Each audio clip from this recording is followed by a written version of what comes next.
You're listening to Find the Good News, Episode 46, The Temple of the Giant, a road trip edition featuring Clair Hebert Marceaux. Find the Good News is produced by Parker Brand Creative Services, a branding agency that thinks sideways, pushes forward, and gets your brand up. See what else we do at parkerbrandup.com. It's Unwind Wednesday, and I've got another special road trip edition for you featuring Cameron Parish Port Director Clair Hebert Marceaux. Claire invited me to the Gulf Coast for this special episode, and I've crafted up a bonus video component that should give you a sense of the space we visited in. Claire's heart is big enough for the whole parish, and I'm thankful she invited me in. Next week's episode features Braylon Jenkins, the talent behind the show Wide Awake with Bray J. Braylon has had a passion for media since he was in high school, and he's been making efforts to use that passion to get a message out. The road hasn't always been easy, but Braylon's using his talents to make his way in spite of the obstacles he's faced. Following Braylon's episode, I'll have episodes launching featuring Mike Brignac, Kayla Rigney, Dewana's Closet, and Jim and Jelly's Comfort Sauce. I'm still working through the logistics for the 50th episode of Find the Good News, but if it all works out, then I should have something fun for you to listen to. Wonderful suggestions for future guests keep coming in. I want you all to know that I do follow up on these suggestions. Fortunately, most of the leads have worked out, so keep your ears tuned to the show and your suggestions just might show up. If you're looking for a way to support this podcast, the easiest thing you can do is to visit iTunes and leave a review and a rating. It may not seem like much, but those ratings and subscriptions really do help get the good news out to more listeners. Another way you can support this show is to follow Find the Good News on Facebook, Instagram, or Twitter. If you feel moved to do it, share a link to this episode with your social network. I feel like that's more than enough announcements for today. Let's turn the key and the volume, settle into our comfort zone, open our minds, get all the good feelings queued up, and press play on a little good news. We walk around people every day, passed by strangers, carried by the momentum of our own agendas, desires, worries, and goals. What happens when we slow things down, get out of the pulling and hauling, drive away from the path we're familiar with, and point our compass towards someone else's world?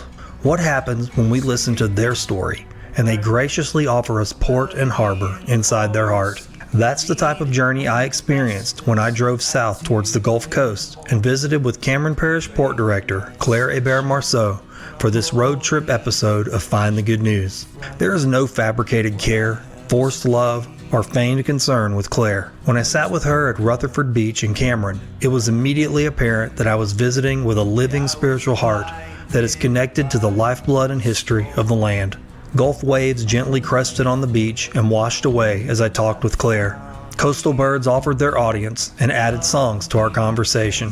While there were a plethora of things to stimulate my eyes, ears, and mind, it was Claire's passion for Cameron that consumed my full attention. Her heart is so expansive, so open, and so complete, not unlike the slumbering giant that is the Gulf of Mexico, and it contains a history that runs the full spectrum of Cameron's sorrows and joys. As the Cameron Parish Port Director, Claire is intimately connected to the upper echelon of global affairs that affect the economics and lives of everyone in Southwest Louisiana. This space in which she operates is far beyond the scope of the average citizen, and while this work is impressive, it is this shared space where she takes off her shoes and puts her feet in the sand with everyone else that moved my spirit the most. Clair Hebert Marceaux feels the pain and loss that the people of Cameron suffered from the berserker winds and surge of Hurricane Rita, and she still weeps at the ghosts that haunt a coastline forever changed by Rita's wrath. Claire's heart is wide enough to contain the happiness and the sorrows of what has come before, and it is getting bigger still to make room for the good news that comes with the life-giving work she is doing for this Gulf Coast region she calls home. Wake up, it's morning. You're dreaming up a story. I can hear the way it's going, 'cause you're laughing in your sleep on the path to your deliverance, and a holy glow of light pouring through your window. Old news, bad news, fake news. Sometimes you want to hit the road and get away from it all. With Find the Good News road trips, I get behind the wheel and seek out good people doing good works. I travel the highways, byways, and back roads to seek out artists, educators, civic and spiritual leaders, musicians, business owners, students, volunteers, and everyday citizens who are using their creativity, resources, and talents to bring hope and happiness to the places and spaces that hold meaning for them. In each episode, I journey into the hearts and minds of my extraordinary guests. We have down-to-earth conversations about relatable things going on in their lives and in their communities. I uncover the critical life experiences that shaped them, the environments that nurtured them, and the fundamental beliefs that have anchored them to a path of goodness. There's a lot of news on the open road.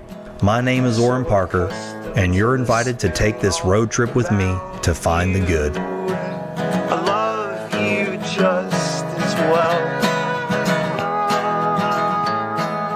I actually had that thought about the show. I was like, I wonder if, it makes people uncomfortable, if it makes them engage. Like for me, it makes me engage more. But I did an interview the other day where I was interviewed, and they brought something up about going too far with people sometimes, because they said some people guard things because they don't want it out in the world. And so if you go inside of them and then you bring something out, you have to be prepared to be with them with whatever comes out, because if you're not prepared to do that, don't go there. And I was like, I never even considered that. I guess it was just always in my mind that if something comes up and somebody wants to talk about it, then we're just there for it. We're going to stick it out no matter what it takes. But I never considered that some interviewers have deep conversations with people and then they're like looking at their watch going, okay, sorry that you're emotional right now, but it's time to wrap it up. And I was like, man, that's actually, to be quite honest, now that we're talking about that kind of really broke my heart when our first interview got screwed up. And so, just so everybody knows, this is our second go-round, right? Yeah. I mean, we had a really good conversation. Blessing and curse. It's like trying to find a silver lining. I was almost in tears, honestly. I think, I know that I don't particularly care for the phrase, there's a reason for everything. I in some ways, I deeply agree with it, and in some ways, I deeply resist it. Yeah. So I think for me, my perspective of that first meeting with you was a way to get to know you outside of the podcast that I've been listening to. Yeah. So that we could do this today. You know what? I think that's exactly how I took it too. I agree with what you're saying. I have this conversation a lot with people because I just listened to a guy talk about something about, which I guess it's kind of relevant, about people assuming that they're chosen, right? Like being a chosen race or a chosen country or a chosen culture or a chosen person. And how you can look out through history and you can see where people go, oh, well, these good things have happened, they've aligned, therefore we must be chosen or special. And so sometimes we can look at things like what happened, right, with our conversation and go, oh, well, it didn't work out, but now we have this blessing on the other side, so it must be meant to be. It must be, or it could be that we just we're making the best out of it. Mm-hmm. And I like that. I like Me what you're too. saying. It's like, hey, we had a great conversation. I got a lot out of it, and I assume you did too. And so now we get to, this is actually better. Yes. Now you get to see the Gulf of Mexico and this beautiful beach. Yeah. Okay, so for people listening, this is a road trip episode. So I actually, and I just got through telling you this before we were recording, I'm a little ashamed of myself. I live in Carlos on right off of Highway 27. So going to Holly Beach, I've done that a lot of times. And I take my kids down there, not a lot, but I mean, many times a year. But I don't ever come this way. And man, what a treat it was. I mean, honestly, if I wouldn't have known that I had to be here, because we were planning to meet at 10 o'clock, I just kept seeing things. Oh, I got to stop and look at this. Oh, I got to take some video of that. As a producer and a content creator, my mind was just in overdrive. I saw so many things I just wanted to stop and look at. And so that's what's awesome about this new format we're doing with road trips, is now we get to talk and then anything we talk about is just going to put like little push pins in my mind, so when I drive back to where I come from, I get to kind of take everything we talk about and apply it and get and just make this nice day for people. Absolutely. And what I hope will happen is people go, hey, I want to make that trip. I want to go to that place. That's one of the reasons why I really wanted to do this, because what you're doing is you're setting the stage for some intrigue. And I think that oftentimes so a friend posted on Facebook a picture of a floating tiki hut where people can jump on and buy some drinks and maybe some snacks and float down a river or in a body of water. And my comment was, the person who posted it, actually, I think it was Erica McCready or someone in that circle, the creative group in Southwest Louisiana. Oh yeah, they're on vacation together. I hate them. Yeah. And so the question was mentioned, how do we get this in Lake Charles? And my comment was, come to Cameron. Oh, wow. You know, I try to throw it in every time I can. And the people in our region who I interact with most, I think when they look at me, they see Cameron Parish. Yeah. Because I'm constantly talking about what's going on in the communities in Cameron Parish. And I think often rural, isolated areas are overlooked in terms of what they have to offer culturally, or in terms of tourism or ecotourism, or just peace and tranquility and solitude. Yeah. My favorite part of our beaches in Cameron Parish, we have 26 miles of publicly accessible beaches in Cameron Parish. There's the Cajun Riviera side, the Holly Beach environment, and Long Beach and Mays Beach and Pivotal Beach. There's an Audubon bird sanctuary at Pivotal. We've got right behind us signs posted about the nesting birds. We've got further toward the east, toward Rockefeller Refuge, a different sort of kind of beach. The biggest difference about the beaches that we have here in Cameron Parish, and this is going to circle back to my point about my favorite place to go. So the material on the beaches in Cameron Parish, because we're part of the Chenier Plain, is not the granules of sand that you see in Destin or even Orange Beach or other parts of the coast. It's what's called shell hash. Okay. And so it's these remnants of shell pieces that fit together, and the wave action and the water that comes in from the Gulf of Mexico forces itself into those layers of shell hash, and they move apart and become buoyant.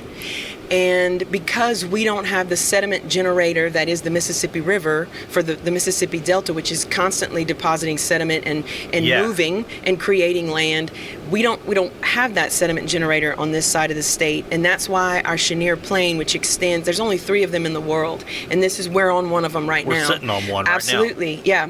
And so the reason why we are so prone to coastal erosion here where we are right now is because the Gulf of Mexico forces itself into those layers of shell hash, picks them up, and pulls them back out into the Gulf.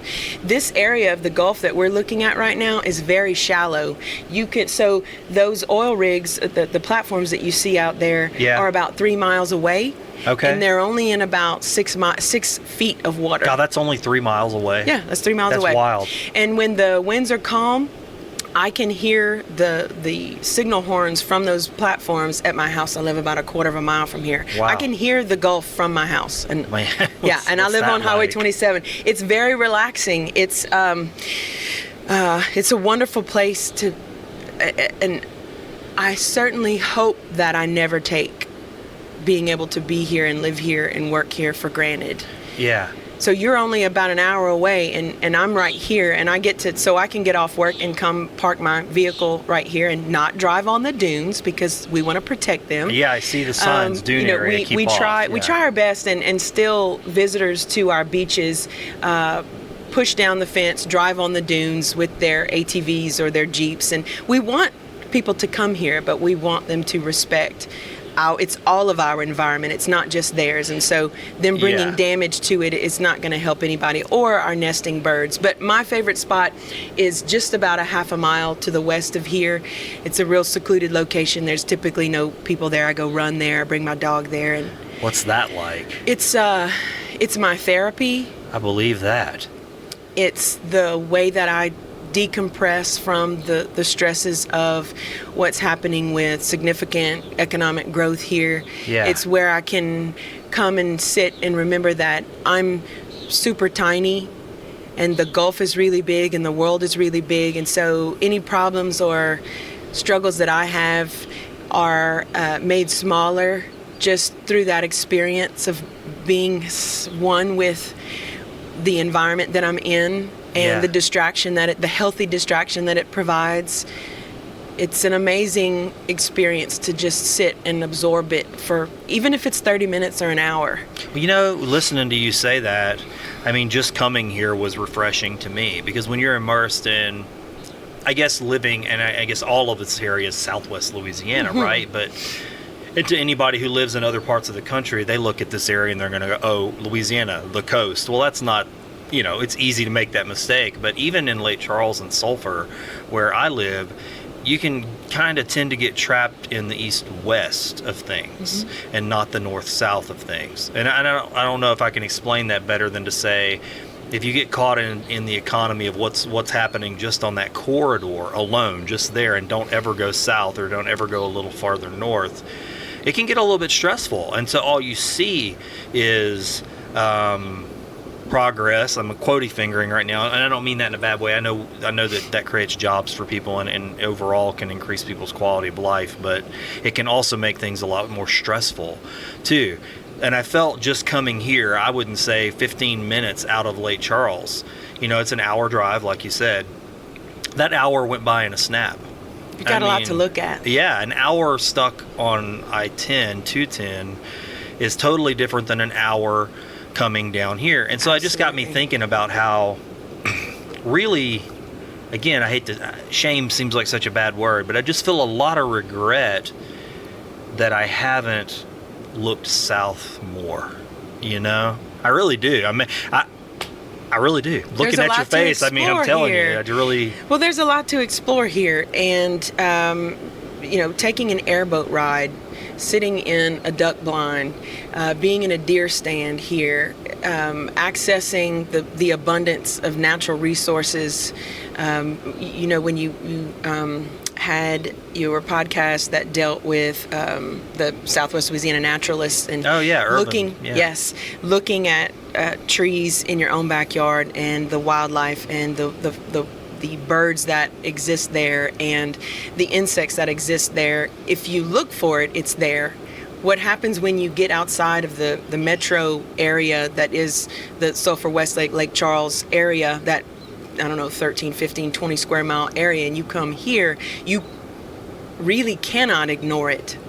It's in your face in a very good way. Yeah. One of my really good friends, Aaron Davison, who is the executive director of Big Brothers Big Sisters, approached me about bringing some littles to Cameron Parish, and we just had a really exciting call where we discussed what we're going to do on the day that they take the field trip from Common Street. We're going to drive down. I'm going to get on the bus with them. We're going to drive down Highway 27. We're going to come into Cameron Parish. We're going to stop right here, and we're going to visit with Katie Barnes from the Audubon, Louisiana, and she's going to show the children who come, some 8 to 12-year-olds, about 25 of them. She's going to show them where the nests are. She's going to show them, let them understand how important it is to protect the environment that those organisms are living in, because it directly impacts the health of our environment. And then we're going to leave and we're going to go to my port office and we're going to visit with Amy Miller from Cheniere Energy, and she's going to talk to them about the importance of industry in our area. And we're going to get to see Gabe Giffen, who's the public information officer at Rockefeller Refuge, and he's going to bring baby alligators for them to hold. And these are kids that may have never left that I-10 corridor. Yeah. And one day, we were talking about this on our conference call yesterday. We were planning all the logistics of everything and food and where the students will be in restroom breaks and things that need to happen so that they have a really positive experience. And Gabe, my friend Gabe, said, we really need to pay attention to our audience. These people are 8 to 12 years old, and we don't want to overload them with information, but we want to show them as much as we can in the time that we have with them. And he said, for people who have never been here, this is a lot to take in. Yeah, sure, right. And so he and I and Katie with Audubon, we get to, and Amy, who lives in Johnson Bayou, we get a little bit all the time. And for folks who've never been here, and I interact with a lot of people who are not from here, never mind Calcasieu Parish. Yeah, they're not from this area country. at all. Right. And so when they get to see this, or they get to drive on Highway 82 from, say, the ferry in Cameron to the Texas border and see how the road is on the Gulf of Mexico, it's often interesting to get to see their expression and their reaction to it. It's almost always positive.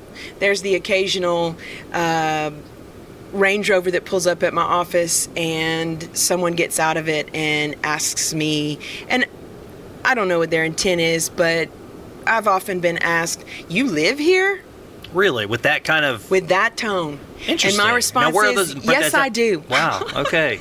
That's interesting. Well, it seems to me that over my career, there are some people who don't have a filter. Yeah. Personally and professionally, and so for them, it's that we're this remote and isolated place on the edge of the map, rather than we are in what is very obviously abundant and beautiful. Some people don't think this is beautiful. I'm actually, to be quite honest, you probably see my eyes darting around. Like, I'm just going to tell people listening, there's one of the red-winged blackbirds behind you. We have those in our yard. They come to my bird feeders. But that's sort of the thing that I've noticed about the creatures today, just standing out here as I was setting up, waiting on you, and even driving in. The birds weren't scattering as quickly as they do in town. This bird, or one like it, has been walking around here. I mean, within a couple of feet. He was right behind you a second ago. And I'm like, he's not as... There's this sense of, like, we're all together. That's totally different just an hour north. And that's what makes it so, the work that Audubon does here, the work that the Coalition Restore Coastal Louisiana does here to protect our coast and inform the visitors to this I think it's sacred. Yeah, I believe For me, that. this is the coastline in Cameron Parish is a temple for me. Yeah, I believe it. And when right now things are calm and we haven't seen any traffic, but come Friday, Saturday, Sunday, unfortunately there are folks who come here, and I don't want to focus on the negative, but that's okay. I think sometimes you got to talk about it. So and they treat this disrespectfully. Sure. They drive over bird nests with new eggs. They drive over baby birds. It's heartbreaking for me to see the disrespect for the environment. They leave dirty diapers when there's clearly at the entrance and exit of the beach, there's a place to dispose of those. There are people who bring their RVs, park them on the actual sand dune, and dispose of their waste. In the sand. In the sand. That for me is a slap in the face. Can I ask you something about that? I don't go to their house and do that. That's right. I mean, you're talking about something that's ancient. I mean, it goes back to... millennia. Yeah. I mean, we see human beings doing this. And again, I'm like you. I don't want to spin the wheel of negativity, but I do believe that sometimes we have to talk. I've always called it, and maybe even our first conversation, going into the cave and then lighting lamps on the way out, right, for the next people. So... having that conversation, I mean, what do you think that is? I mean, it's probably too big a question for any one person to answer, but what is it about a human being that can just disregard and treat spaces like that? Because, I mean, we look at even like the Native Americans when we first come to this country, there's a totally different sentiment. So what is it about mankind, humankind? What is that in us to just want to take a bit, excuse me, being blunt, but take a dump in our own bed? You just don't see other creatures doing that. I don't know. I've been scratching my head about that since I was a younger man, and I can't quite put my finger on it. I don't know that I can put my finger on it either. I think that if I think about it for a long time, it takes me to a dark place, because I think that those folks who do that in whatever way they do it, if they're going to disrespect the environment, then they're going to disrespect people, other human beings. Right, yeah. And so for me, I do take the occasional assessment of the darkness but I choose to look at the light. And, and if I am going to put my finger on, I think it's a lack of conscience, a lack of recognizing on those particular people's part what darkness they're bringing. And I feel like I know your son. The choice that he makes every day and multiple times a day, and that you support as his father, to keep looking at the positive. This person chose to act this way. All we can control is our reaction and our forward-moving actions. And I think it's a similar circumstance. When I'm here and I see that kind of activity, even though I don't really want to, I usually go and approach the people who are... Do you? Yes, I do. So does my mother. You use it as a teaching moment. Yeah, so I say things to them like, can you see the, 1, 2, 3, 4, 5, 6, 7, 8... I can see 12 signs right now that say very simple things. So if they are literate, please don't park or drive on the dunes. Yeah. Avoid bird nesting area. There's a lot more beach to enjoy. You don't have to do this destructive action where you're doing it. Yeah. In the same way that when I see someone being hurtful to a human being, it's a challenge to have the courage to stand up in the face of the darkness and the ugliness. Well, yeah, because you can go do the same thing. That's a good way to put that. I mean, you can go leave your trash inside somebody else. And I'm happy, I know it. If you're like me, then you've got a long wish list of things you need to do around your house, things you just can't get to. It's not that I don't want to do them, but between my responsibilities at work, producing this show, and squeezing in some valuable mental downtime, I can't seem to get around to fixing the small stuff, and the big stuff is just waiting in line. To be honest, it kind of stresses me out.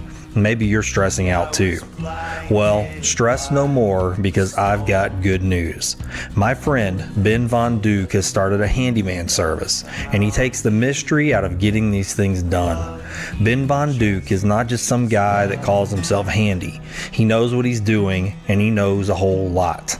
Not only is he an experienced and professional carpenter, but he's kind of a Duke of all trades. What I love is that he's created an a la carte price list of services, so you don't have to worry about getting in your pockets too deep before you're ready.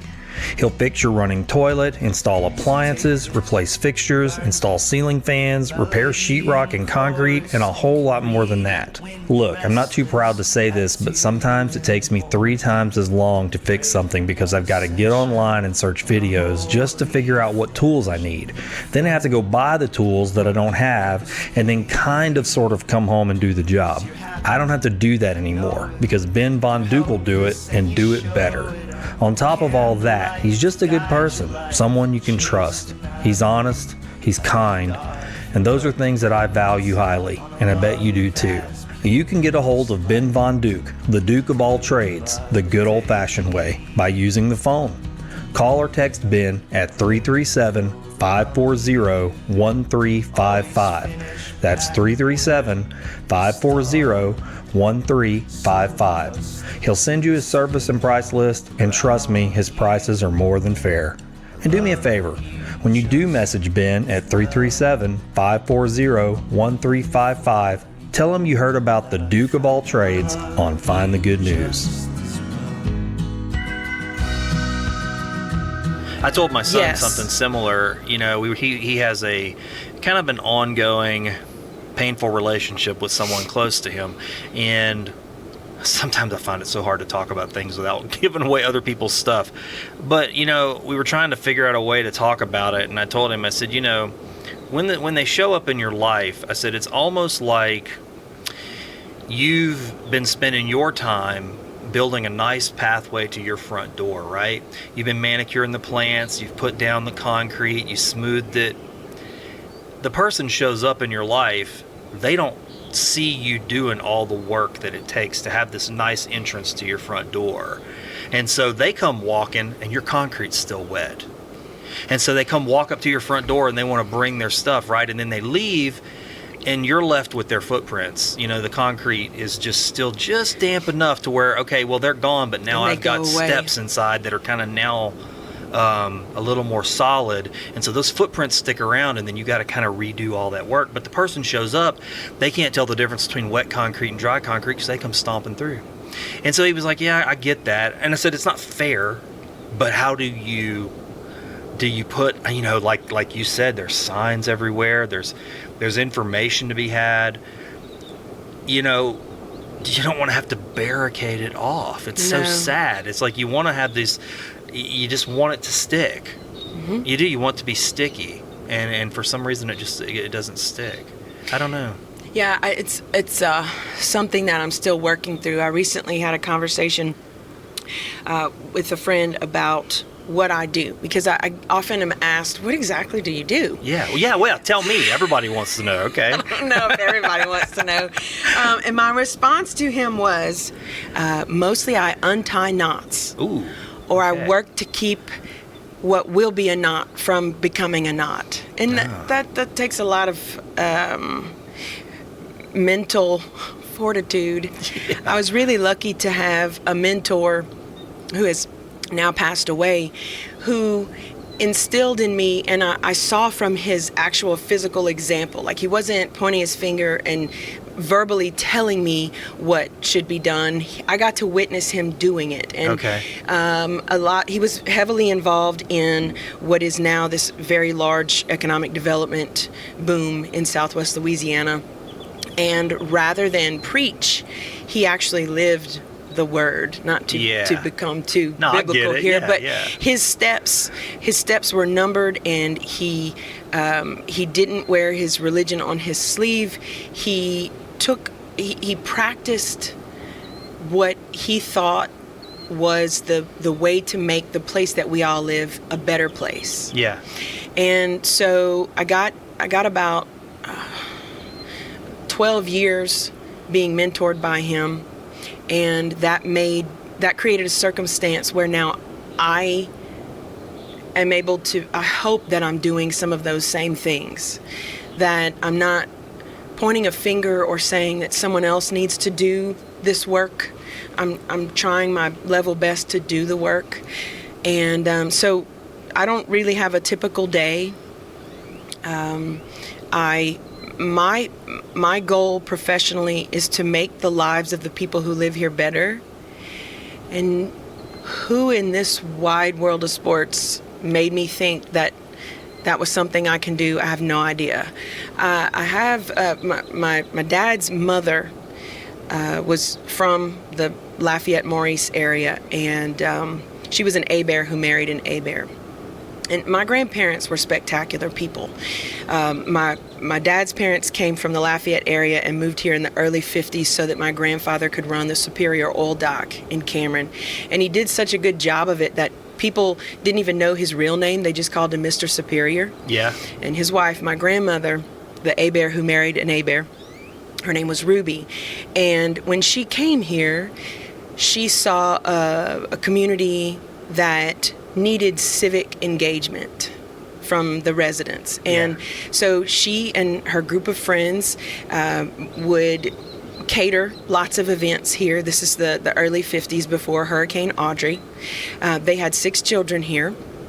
They evacuated for Audrey because all their family was in Lafayette. My grandfather's supervisor at the Superior Oil Company said, why don't you guys come to Lafayette in advance of this storm?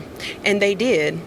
And the next door neighbors that they had was a husband and wife couple with 6 children and a dog, just like they had. All of them, the parents and the 6 children and the dog, drowned. Really? And my grandparents evacuated to Lafayette and were all safe. So that's the oil and gas side of my lineage. Man. My mom's family, and there are many, many, many, too many to count and retell stories like that in our parish because of Hurricane Audrey. And it was a circumstance where the people here, the radar technology was not anything compared to what it is today. There was not a warning system like we have, or not the same. Right. So I obviously wasn't here. It happened June 27th of 1957, but we have, all of us generations past that point have been told through oral history over and over and over again, to the point where I feel I didn't live through it, but I know because they told us what happened. So when the warning came The storm, Audrey, was predicted to make landfall the evening of the next day, as I understand it. And so people prepared, made their preparations, packed up, and they were going to be ready to leave and head north, like the people here always do, in advance of the storm. And in the night, the storm gained strength, much like Rita did, and its direction, its path changed so that this was the bullseye. Cameron Parish was the bullseye. And so there was really no way for the people to know. In the night, in the darkness, the water came up, and nearly 500 residents in Cameron succumbed to that disaster. That's really incredible. I wonder how many people, you go to Galveston and you hear stories like that too, and they have museums and things like that for that kind of thing. And I think unless you really hear it and just stop and think about absorb it just doesn't hit you. It's kind of like a footnote, and you go, wow, that's terrible, and move on. But 500 people is tremendous for a parish with such a small population like ours. So yeah, it's a giant impact. I mean, absolutely. It completely changes the history of the place. It absolutely does. People, Hurricane Audrey is a phrase that is, I don't know, days don't go by that we don't talk about it. It's a part of the fabric and the thread that runs through our history here and our future in Cameron Parish. So when Rita happened, everyone left. It's interesting. It makes me think of a little story, and I'm kind of, again, another thing that I'm a little ashamed of. I was out here, I guess, about a year ago, maybe a little over a year ago, and I had to come film some people for a tourism project. And I didn't quite go up on the sand dunes, but it was down a little further west.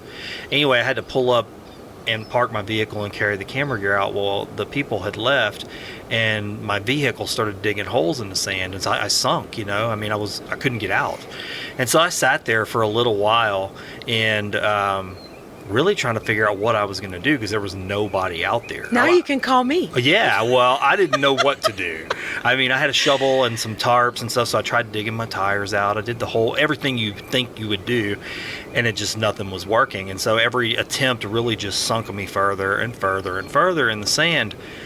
And so I just sat there for a little while and let myself calm down, because you can kind of panic and keep trying stuff and just make it worse. So eventually I just called the Cameron Parish Sheriff's Department and said, look, I don't really know what else to call. I'm kind of in a jam. They sent a guy out with a 4-wheel drive and a winch, and so they were pulling me out, and a couple other guys pulled up, and we got to talking about Hurricane Rita. And I ended up sitting on that beach talking to those guys for probably 2 hours after they pulled me out. And the stories they told, one of the things that really broke my heart is one of the guys said, my dad died shortly after Hurricane Rita from a heart attack. That happened far too much. Yeah, he said those are the deaths that are related to the storm that people don't quantify. He said because it was really the stress. He said and suicides. He said they lost their property, they lost their whole livelihood.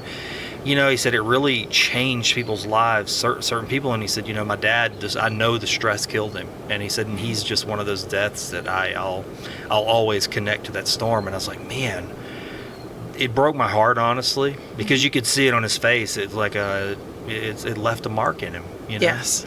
And I guess he almost felt like the tone I got from the gentleman I spoke with was that he just felt like there was no place for it. It was unrecognized, almost like it just got swept away in the storm, and then time marched on. It's kind of what it felt like.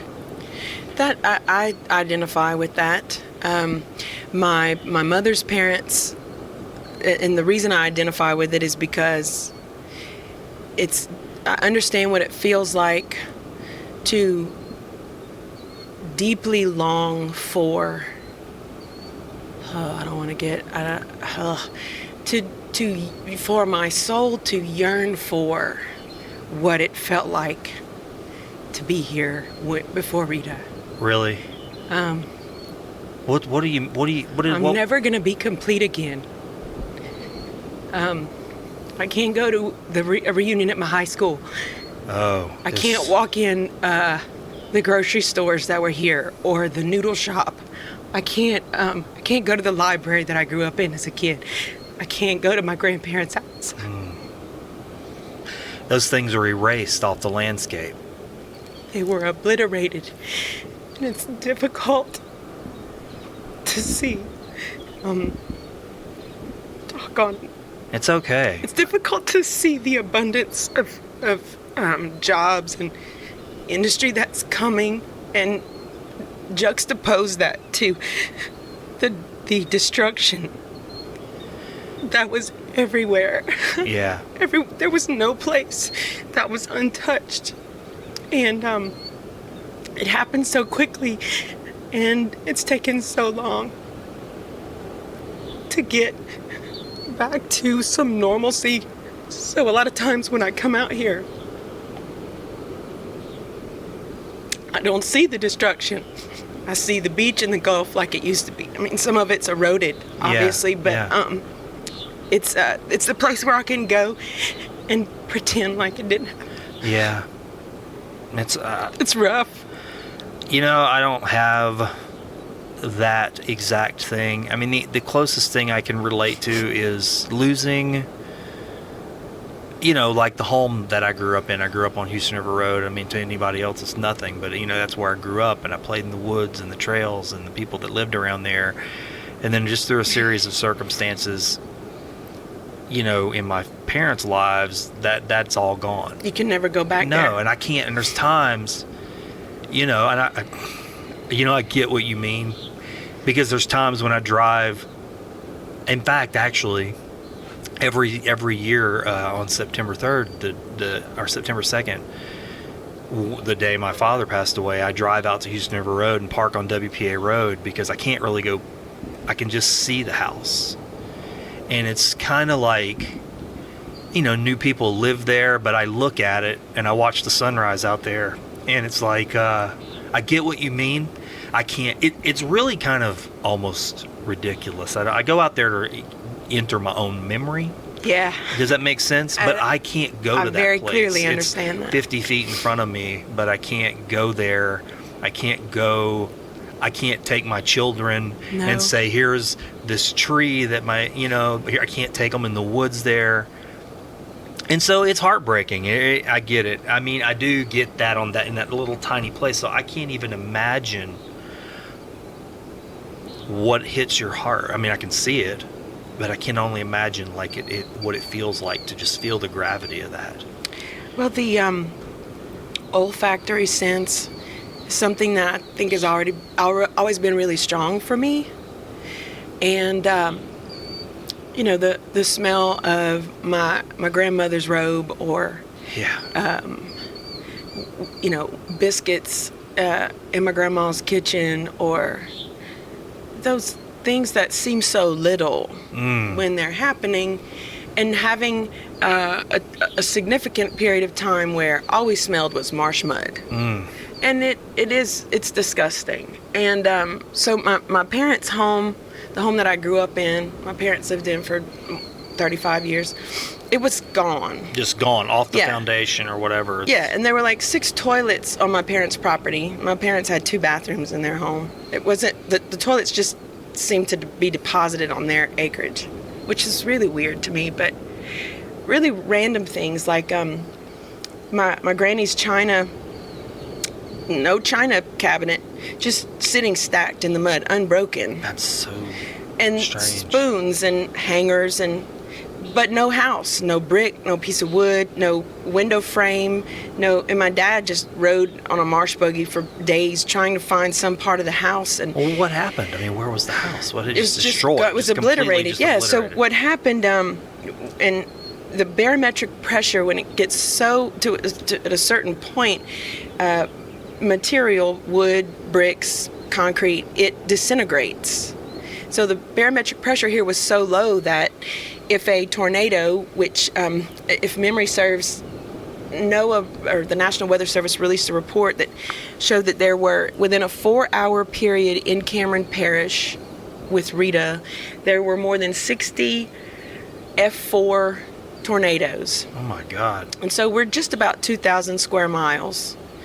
And I remember watching, I think his name was Curtis Atkinson, who was the young, thin, tall, blonde. Yeah. So he was with Cynthia Arsenault when the hole was made in the hospital where they were filming for Rita. I remember seeing that, And at one point, it was about 2:30 in the morning, and she's asking him questions about, what can we expect? And all of the devices that record wind speed and other forecasting, the tools that are used to measure the storm had all broken.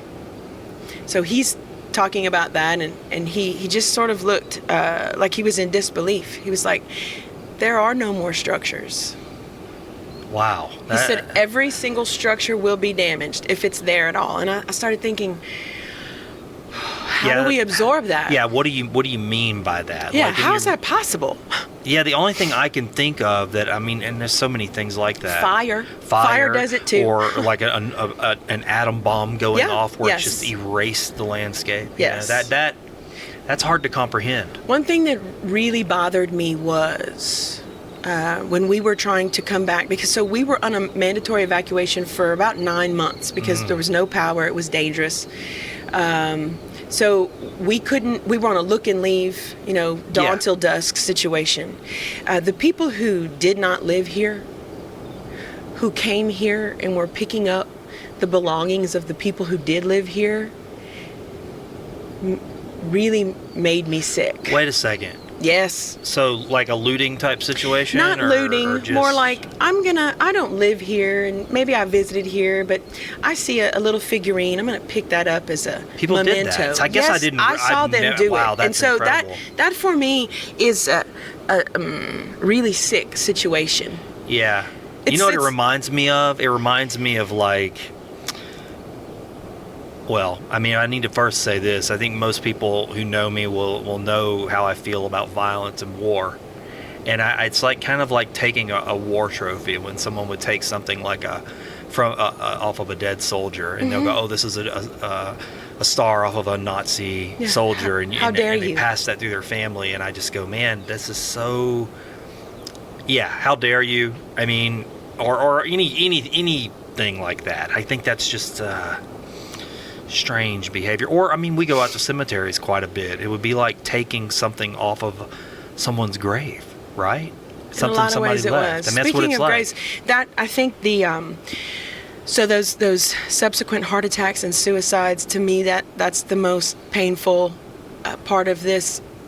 Close to that for me was the graves that were disinterred, and the families who, mine was one of them, we didn't know where the body of our deceased was, and the reburial process, that was extremely difficult to bear. So what I do when people say, what do you do exactly, and I carry that with me all the time.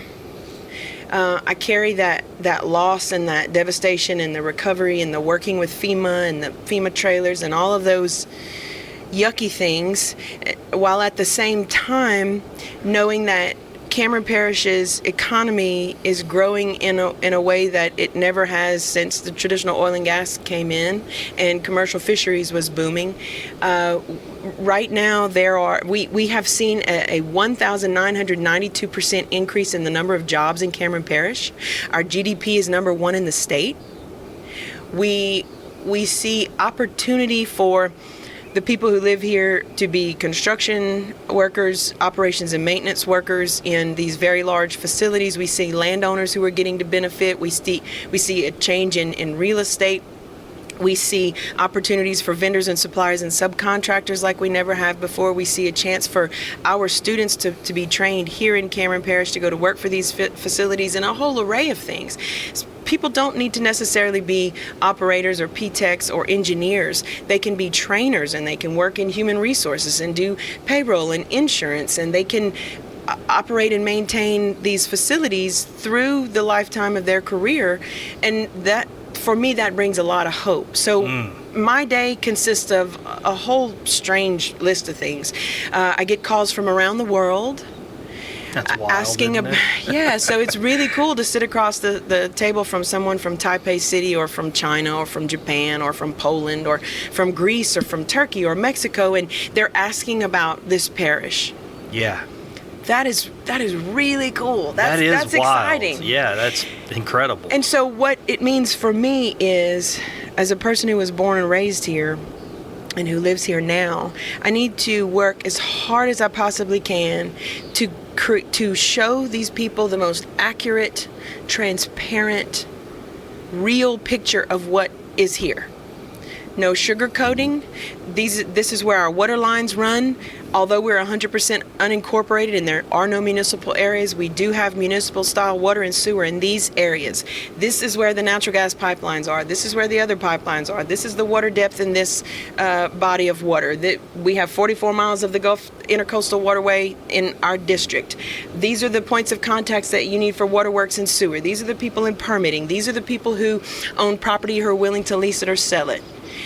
It's a constant going through my mental Rolodex of everyone that I have known or interacted with here who can have some opportunity to engage with the projects that are coming. And it's not just liquefied natural gas exporters, it's private port development, it's the building of concrete batch plants. It's utilizing the local vendors and suppliers and the people who are here, not just in Cameron Parish, but in Southwest Louisiana and the state. And one thing that is very reminiscent of what my mentor showed me was something that I'm very proud that I got to work on. It's called the Louisiana Business Connection. It's a free registry for the businesses that are in the state of Louisiana.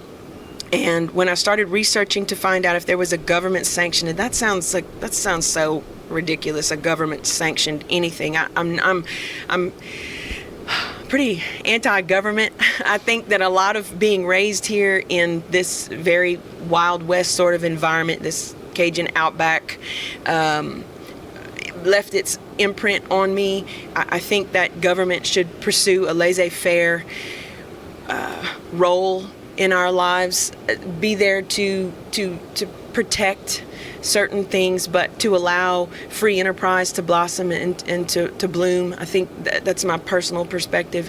And I think that's why I try, and Yoda said there is no try, only do and do not. Yeah.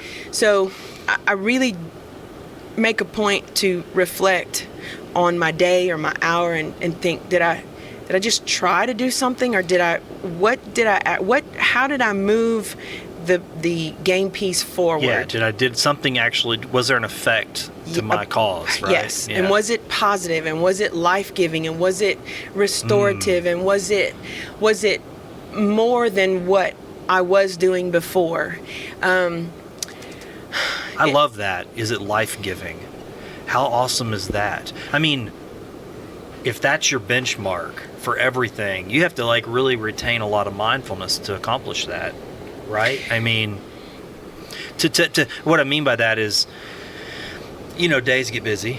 I think most people, I mean, you and I both probably, after we get done with this today, we'll both probably have 100 emails to sort through and phone calls that we missed or whatever, things to deal with. So days get busy, and so it's hard to retain that awareness and mindfulness. At least I find it is. I mean, I fail at it 100 times a day, where I'm not maybe doing something bad, but I'm not even really doing anything life-giving or working towards some end goal. It's just actions. And so that's very important to me too. Are my actions actually am I affecting the world in a good way? Am I somebody on one of the episodes said, am I speaking life? It kind of reminds me of what you just said. Am I speaking life? Are my actions life-giving? Yeah, I love that, but it's hard. It is difficult. It's my nature to resist uselessness. I think I'm harder on myself about it than I am on the people around me. I'm an only child, and my parents were industrious and smart and all, active in making a difference, just like my grandparents were here. So that, and the example that my mentor set of accomplishment in doing, and not always a grandiose level of it, but that question, that self-reflection of who have I helped today, what good have I done, and so going back to why I come to the beach to release some of that has built up is because I feel guilty about feeling useless. Yeah. So I have to remind myself that not doing something is an action. I'm doing some self-healing. Man, you are it's so interesting. This morning when I left the office to come here, I give everybody who comes on the show a mug and all that good stuff, but you've already been on the show and already got that. I drink from my mug on But occasion. I did bring you a book. What? Yeah, and I was like, I want to give her, because I keep copies of books that are special to me, and one of the books that I keep an extra copy of is the Tao Te Ching, and you may already have a copy. I do not. But there's something you keep saying. Now I do. Now you do. And there's one line in there, and just like I kept thinking about it when you were talking about being out here on the beach and how you're looking at the beach and you are there and it is sacred and you are experiencing the beauty of it today, but you also experience within you the tragedy. And I just kept imagining your heart like this bowl that just has to keep getting bigger and bigger to have all the room for all of that together. And then listening to you talk about this being useful, it makes me think of this line from the Tao Te Ching. It talks a lot about a bowl, and it says, we make a bowl, but it's the emptiness inside the bowl that we use, not the bowl itself. And I was like, that's something to sit and meditate on, and it's kind of what you're describing, right? I mean, it also talks about the Tao is used but never used up. And I was like, so that's interesting too. Like, what does that mean, that something can be used but never used up? And then how do we use the emptiness of the bowl is actually what we're using, not the bowl? And I don't know, you're talking that language, like as I'm sitting here just kind of like big-eyed, it's what you're saying. I mean, you're kind of trying to encompass that idea. And yet I don't have any exposure to it, so I'm very interested to read. I love the book. that. And, I love the and then- intersections. And then we'll like have that. another conversation about. That's right. I don't know where it comes from that I have this overwhelming desire to help people. I know that probably sounds so corny. It doesn't. It's why I went to work for FEMA. So I was teaching private school. Oh, really? Yeah. So Okay. my bachelor's degree is in English. I have a liberal arts degree. Okay. And then all my master's work is in British literature. Wow. I okay. started out as an engineering student. Interesting I stayed in path. engineering. I know it's weird. My whole life is a weird Dumbo or something. like dot a to lot dot. of- It's where it's crazy. So I went into engineering, stayed long enough to get a math minor, and then decided to change my major after I agonized over it to liberal arts, because the electives that I was taking as an engineering student, these wonderful, very rich humanities courses at UL Lafayette that gave me exposure to art history and the world that I had never had coming from a really small esoteric community like this. And I'm happy, I know it. I'm helpless. Look, as much as I enjoy talking on Find the Good News about making a change, I'd be less than honest if I didn't admit that change is hard sometimes. I should get more quiet time. I should exercise more, walk more, sleep more. And the one thing that I know I should do, without a doubt, is eat better, healthier, and fresher. But there's a wide berth between knowing something and actually doing something about it. I love to cook, but just like those other should do's, I don't always make the time. This is where I have to tell you about Fresh Fuel, because it takes procrastination out of my way. Fresh Fuel is a fresh take on getting healthy, wholesome, and satisfying foods in your life as a kickstarter to critical change that lasts. When you sign up for a Fresh Fuel program at thefreshfuel.com, you'll find tiers for your specific level of can't get up and go. I know I found mine. My friend and founder of Fresh Fuel, Megan Abraham, wants to do one thing and one thing only. She wants you and your family to eat healthier, delicious, home-cooked meals. That's it. With Fresh Fuel, Megan has taken all of the I can't do it out of putting better meals in front of the people you care about. And she's quick to remind that one of those people should include you. Go to thefreshfuel.com and choose the program that's right for you. Megan provides you with the recipes, supply lists, links, videos, goals, and very important here, access to the Fresh Fuel Facebook group, where you can connect with other Fresh Fuelers, real people just like you and me, making the same journey. What I love most about meal prepping with Fresh Fuel is that you don't have to do it alone. Megan is right there with you every step of the way, making the same changes you are. Fresh Fuel isn't a diet. It's a life change for those of us that just have trouble changing. Since I signed up for Fresh Fuel, I'm cooking more, eating better, and honestly, I'm feeling better too. I believe in Fresh Fuel so much that I asked Megan to offer Find the Good News listeners a chance to try it out at a discount. Just go to thefreshfuel.com, select one of Megan's signature programs, Fresh Fuel 28, the 28 Plus, or the 28 Pro plan, and then enter the code Good News to get 10% off your program. That's 10% off a Fresh Fuel signature program by visiting thefreshfuel.com and entering the code Good News. Fresh Fuel has been good news in my life, and I'm betting that thefreshfuel.com will be good news for you too.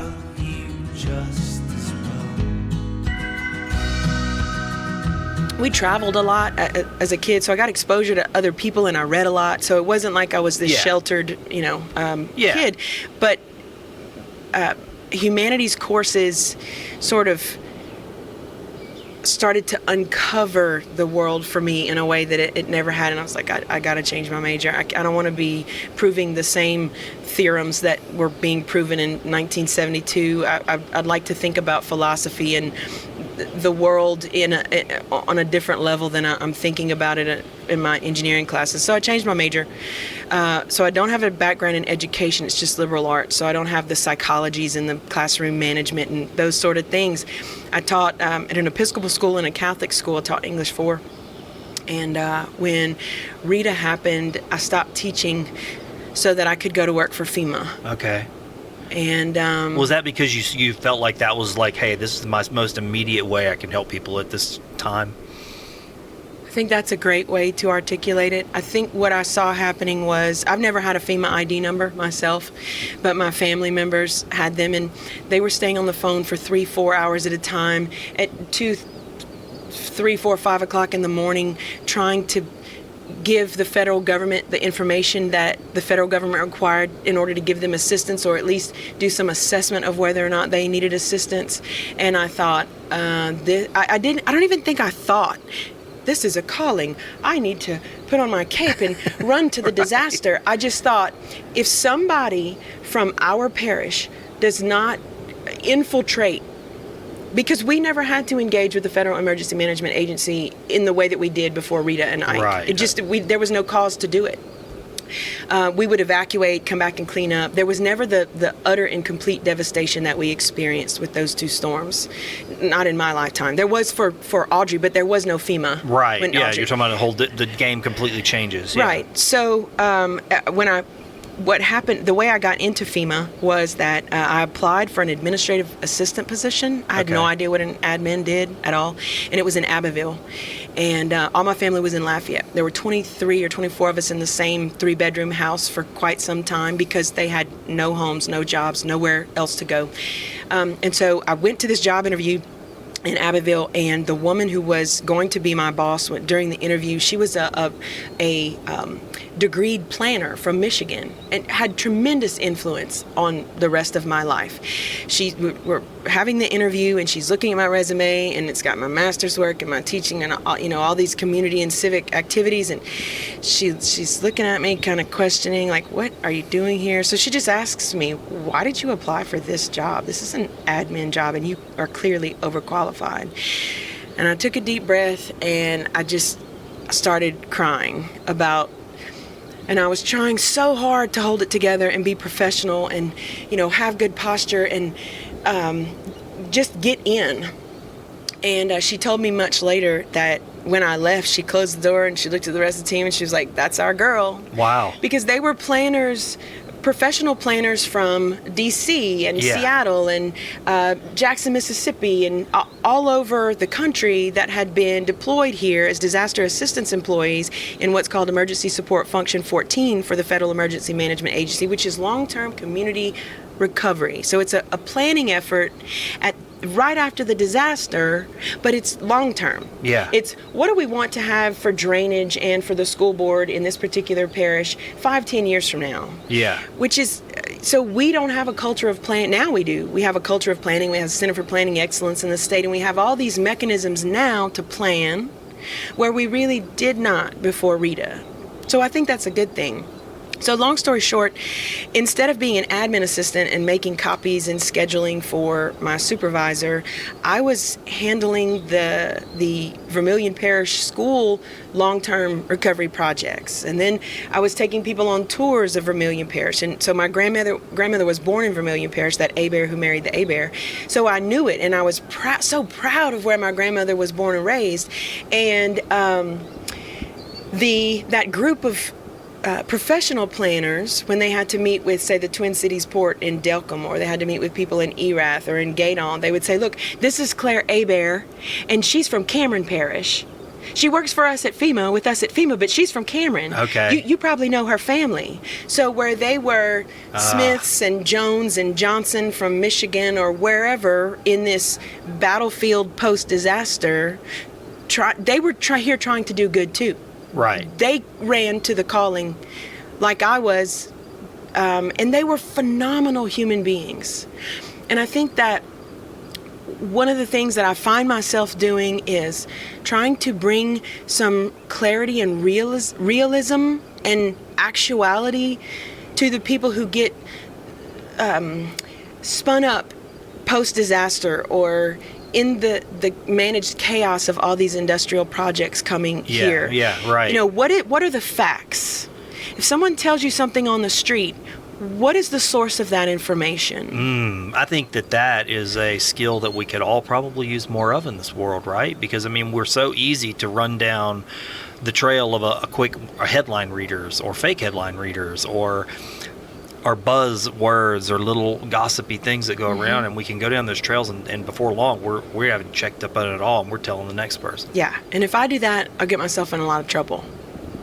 Yeah, so because you're accountable for information. You have to be very clear about what you're saying and what you're putting out there. And I like what you said earlier. You don't try to sugarcoat things. You say these are the facts. Plain information it's okay. Yes. It's okay to give you just plain information. It's not loaded, it's not evil, it's not bad or good, it's just information. And I think that was ingrained in me by my parents and my grandparents. I remember when I was, maybe 4 or 5. It was one of the earliest memories I have, and I cannot believe I'm remembering this right now, but my granny had on the back of her toilet one of those circular powders with the big puff in it. It was pink. And I coveted it. It smelled so fresh and clean, and it was this beautiful pink color with a clear crystal lid. And I spent a lot of time with my mother's parents. And it was a wonderful gift that the universe gave our family. Both my mother's parents died 11 days apart, the January before Rita. Really? And they would not have been able to navigate that. No. They would have been so overwhelmed with seeing their children and their grandchildren go through the aftermath of Rita that would have not been fair to the life that they had given. It was a wonderful thing. They were very intertwined as two human beings. And I'll get back to I stole the powder puff thing, and my mom made me bring it back. Oh, really? Let me tell you that, and then I'll tell you what my grandmother said at my grandfather's funeral. So I would spend the night a lot with them because I was the only grandkid for like 7 years. So it was magical. I've had times like that too. I know what you mean. Instead of, and I go back to that memory, like your house, the Sam Houston Jones area, that I get to go back to that place. So I had my bag from spending the night. I think it was a strawberry shortcake bag. And I went in the bathroom and I took the powder puff thing and I put it in my bag, and we got in the car, and the house I grew up in was about 4 miles from my grandparents' house. So we get home and my mom's taking my stuff out of my bag, and there's my granny's powder puff thing, and she said, you're gonna have to bring this back. And I was like, Granny wouldn't be mad if she would be okay with me if she knew I took it. She wouldn't. She said, well, no, we're gonna drive back up there, and I'm gonna wait out front, and you're gonna go back in, and you're gonna tell Granny that you stole it. Oh, and you're gonna say, hey, Granny, I took this home. I was gonna bring it back. No, Granny, I stole it. So I walked in the house with it, and I'm just, crying uncontrollably. I can't breathe, and I'm, hyperventilating. It's so dramatic. She thought something was wrong, and here I am with this powder puff, and My granny was the most beautiful woman I've ever seen. Portuguese, really dark eyes, olive skin, gorgeous jet black hair, just so feminine and wonderful, and could cook anything, and just miraculous sort of being.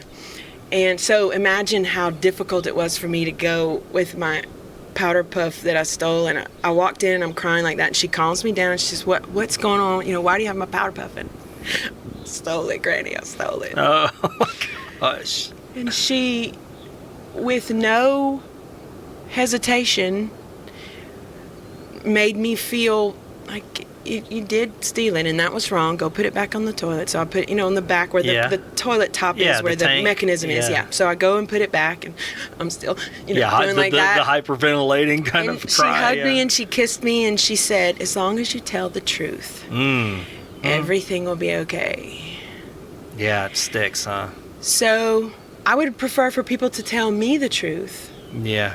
I got really lucky on my second marriage to have reconnected actually with a human being that I met when I was like 11 or 12 years old. And wow. Yeah.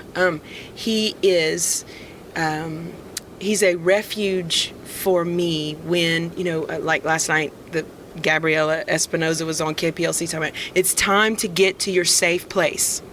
Go to the most interior room and put, the most walls between you and the exterior of your home and the lowest level. And that is what he is for me.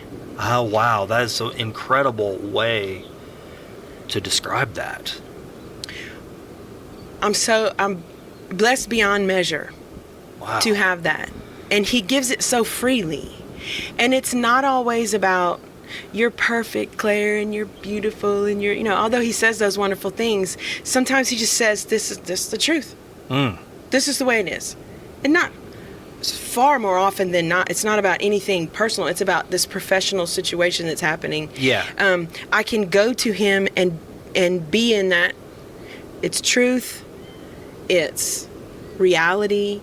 And it's not always what I think I want to hear, but it always is forward moving, and he's taught me to set up boundaries in a way that I never could previous in my life. And but that memory of my grandmother saying, as long as you tell the truth, everything will be okay, because it gets really ugly sometimes when we tell the truth, and uncomfortable. And sure, it's hard sometimes. Absolutely. And not even like the truth of like maybe something we did. Correct. Like a confession. Sometimes it's just hard to say things in a plain way to where you're going. I have conversations like that with my children, and you see that same conversation sort of affect each one of them differently. I had a conversation like that with my oldest child yesterday, and I told her, I said, she tells me the truth, but she tells me the truth after a lot of agonizing. And so after the agonizing, it's usually right on the precipice of like, if now that I have the truth, it's harder to deal with this because there's not as much time. Yeah. Right? And so I've had to have that conversation many times. I'm like, I really commend you for telling me the truth. You should tell me the truth. I can help you more if you tell me the truth, even if it's nasty. I'm not going to blow up, because it's not the way I am, but I'm going to tell you the truth back. But at the same time, I'm trying so hard to get them to all understand. I think I've seen that more with my sons. They're younger, or maybe they've seen more, and so I try to tell them, tell me the truth as early as you can. Early and often. And I promise you, I will. Even if it's a bad truth, a painful truth, I'll tell you the truth back and I'll help you. Because we can navigate it if we can see it. Yes. But if we can't see it and there's no time, it's so much harder to navigate. So, yeah, I get that is an incredible lesson for you to have picked up like very early on, like at a young age.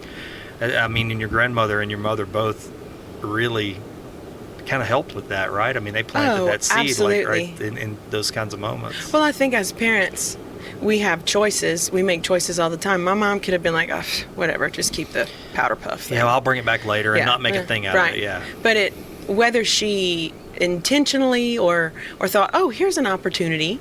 for me teaching moment. to make my child better than she would otherwise be. I wasn't spanked. I wasn't punished. I wasn't. The lesson itself was, I'm 41, and I still remember that happened, and how much I wanted it.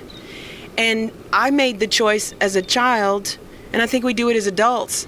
Well, I bet if I don't know that I thought this, but now looking back on it, that knowing the kind of kid I was, I could have just asked her, and she'd been like, "Yeah, you can have it." Probably so. Yeah. But instead, I chose to undercover,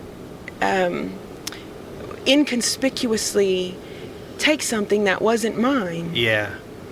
So what do you think that is? Like, I mean, that's a good question. I mean, that kind of gets into some deeper waters, I guess. But like, I mean, I've done things like that too.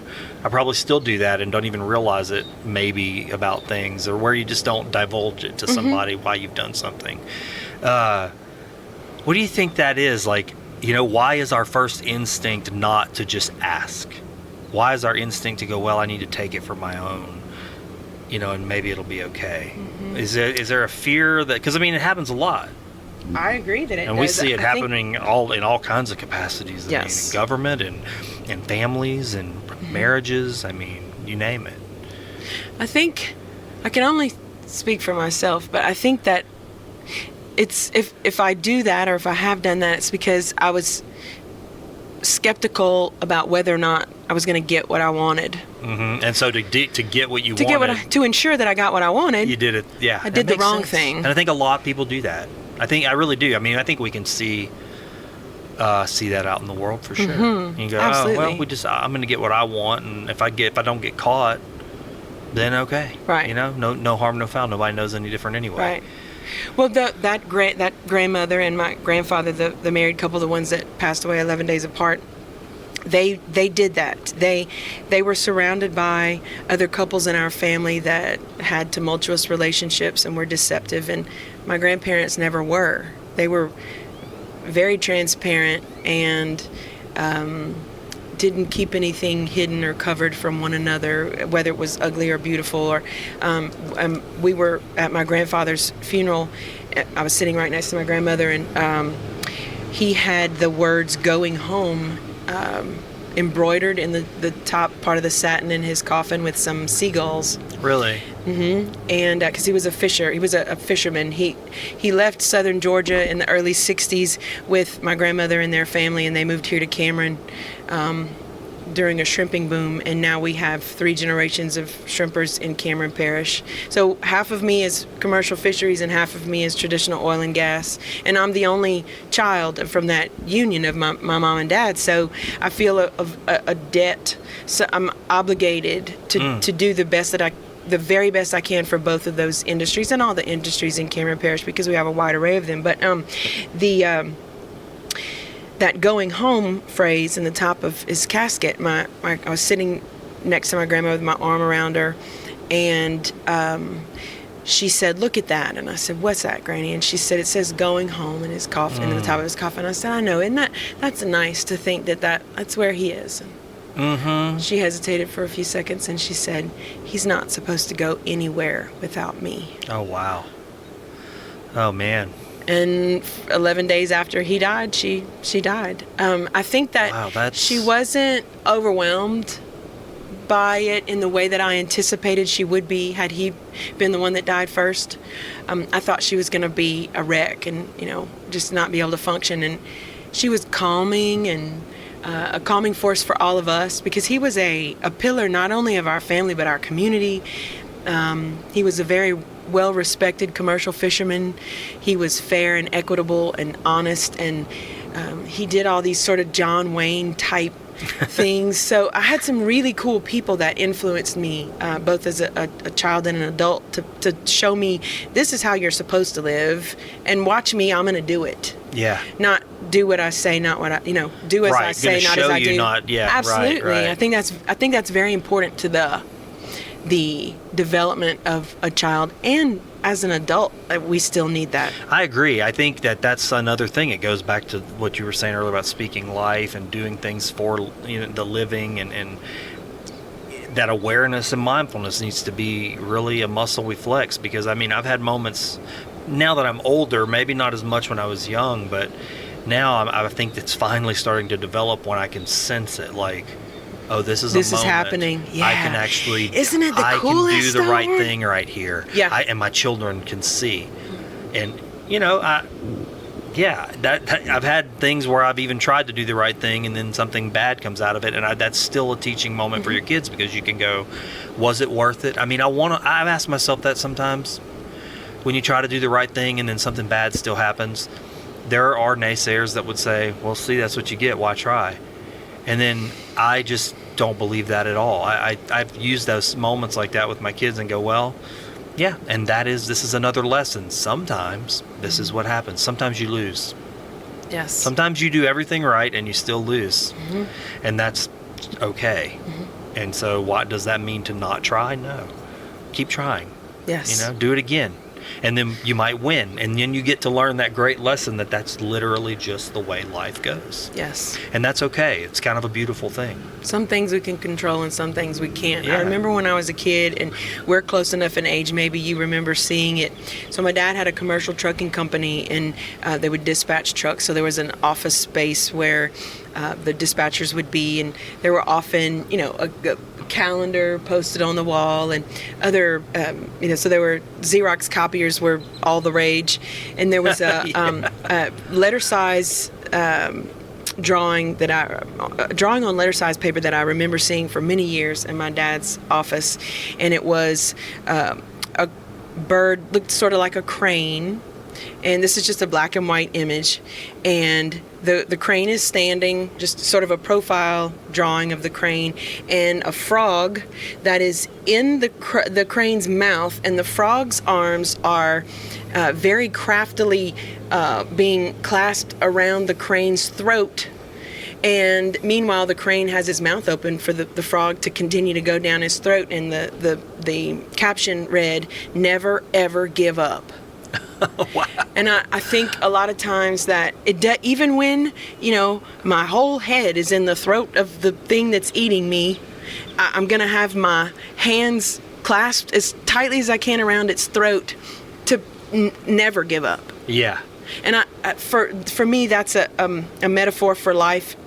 I tell my son about it a lot.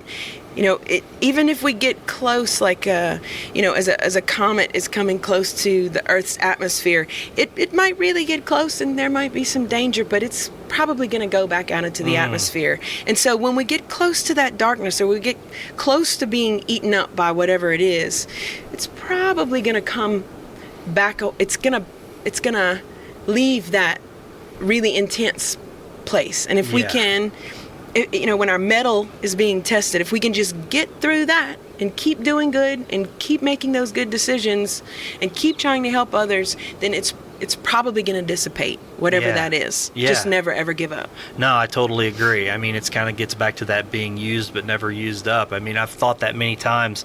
I've had a thought many times. I mean, we've had, just like anybody, you get your mixed bag of good and bad. And sometimes things can get really bad. And I do see, I've always been kind of curious about what would be the thing that would make me not want to get out of bed in the morning. I haven't had it happen, and I've had enough of things that are pretty heavy. And I'm fascinated by that, honestly, because I've seen it happen to people. Yeah. Where it's like, I am used up. I am done. Mm-hmm. I'm tired of trying. And I actually kind of feel a lot of sorrow about that when I hear those types of things, because I'm not one of those people that just say, how bad can it be? You know, just chin up, old boy, you know? Nope. You know, and look on the bright side, silver lining and all that stuff. I mean, I don't believe in just like throwing that junk out there to people that are in that situation, because I go, hey, they really feel this way. It's really dark for them, and they don't have that in them that's saying 2 feet on the floor, let's go. But at the same time, I am curious where the difference comes from, because I don't think I was taught that. And I mean, I don't know where it comes from in different people to go, hey, we're just gonna go, we're gonna keep going, we're gonna, like you said, we're gonna go right to the edge of this thing, and we'll be okay. And it may be hard, but it'll get better, and then we'll do it again if we have to. You know. For me, I think it's there are some very pure, so pure sometimes that it's almost the same intensity of when I thought things were really bad. You know, the unbearable lightness of being. Yeah. And this this notion that which is so good can feel just as fiery as that which is so bad. Yeah. And where is our pendulum at the time? Yeah, between those two things. But I think that's the essence of life on this particular planet and on others, or in other dimensions, or in other lifetimes. It's interesting. I was having a thought like this the other day. We went to a this is so silly, probably to somebody, but I haven't shared it with anybody. I don't share every single little thought bubble that pops through my head. But last weekend we went to the Bumon Buddhist temple in Port Arthur. Really cool. I'd never been there before, and we bought I have a story about it. Oh, have you been there? No, I haven't, but I have a really cool story about I want to hear it. So I'm going to tell you this, and Okay. then I want to hear your story. But because what I'm about to say is way not earth-shattering. But we bought a lotus flower, and you got to plant them in water, and we don't really have a water feature at home. I said, well, we need to dig a little water feature and put some rocks around it or something, and kind of create a little lotus pond. So Sunday, that's what I did for this one lotus plant that we bought. And as I was digging the hole in the ground, I started seeing all these earthworms, and I was like, oh gosh, I can't just keep digging until I get these earthworms out of here. And I know to some people that seems like foolishness. So I got down on my knees and I got these earthworms, and I sat them over by my oak tree where I have some other soil. But then I started digging again, and as soon as I started digging again, I chopped one in half. And I'm a bleeding heart, I guess. I just felt so gone guilty, man. But it was the point. It was what popped in my head. I was like, golly, this is just life. I mean, like, you can try, but sometimes you just lose. And I just lost for this one earthworm. And I know to some people that's silliness, but it was just one of those things where it was just a moment to really think about that. Is like, you can really try, but sometimes something's going to slip through your fingers and it's just going to go bad, and that's just going to have to be okay. I got to keep going. Life. Yeah, it's life, And that it's so silly, but anyway, that's.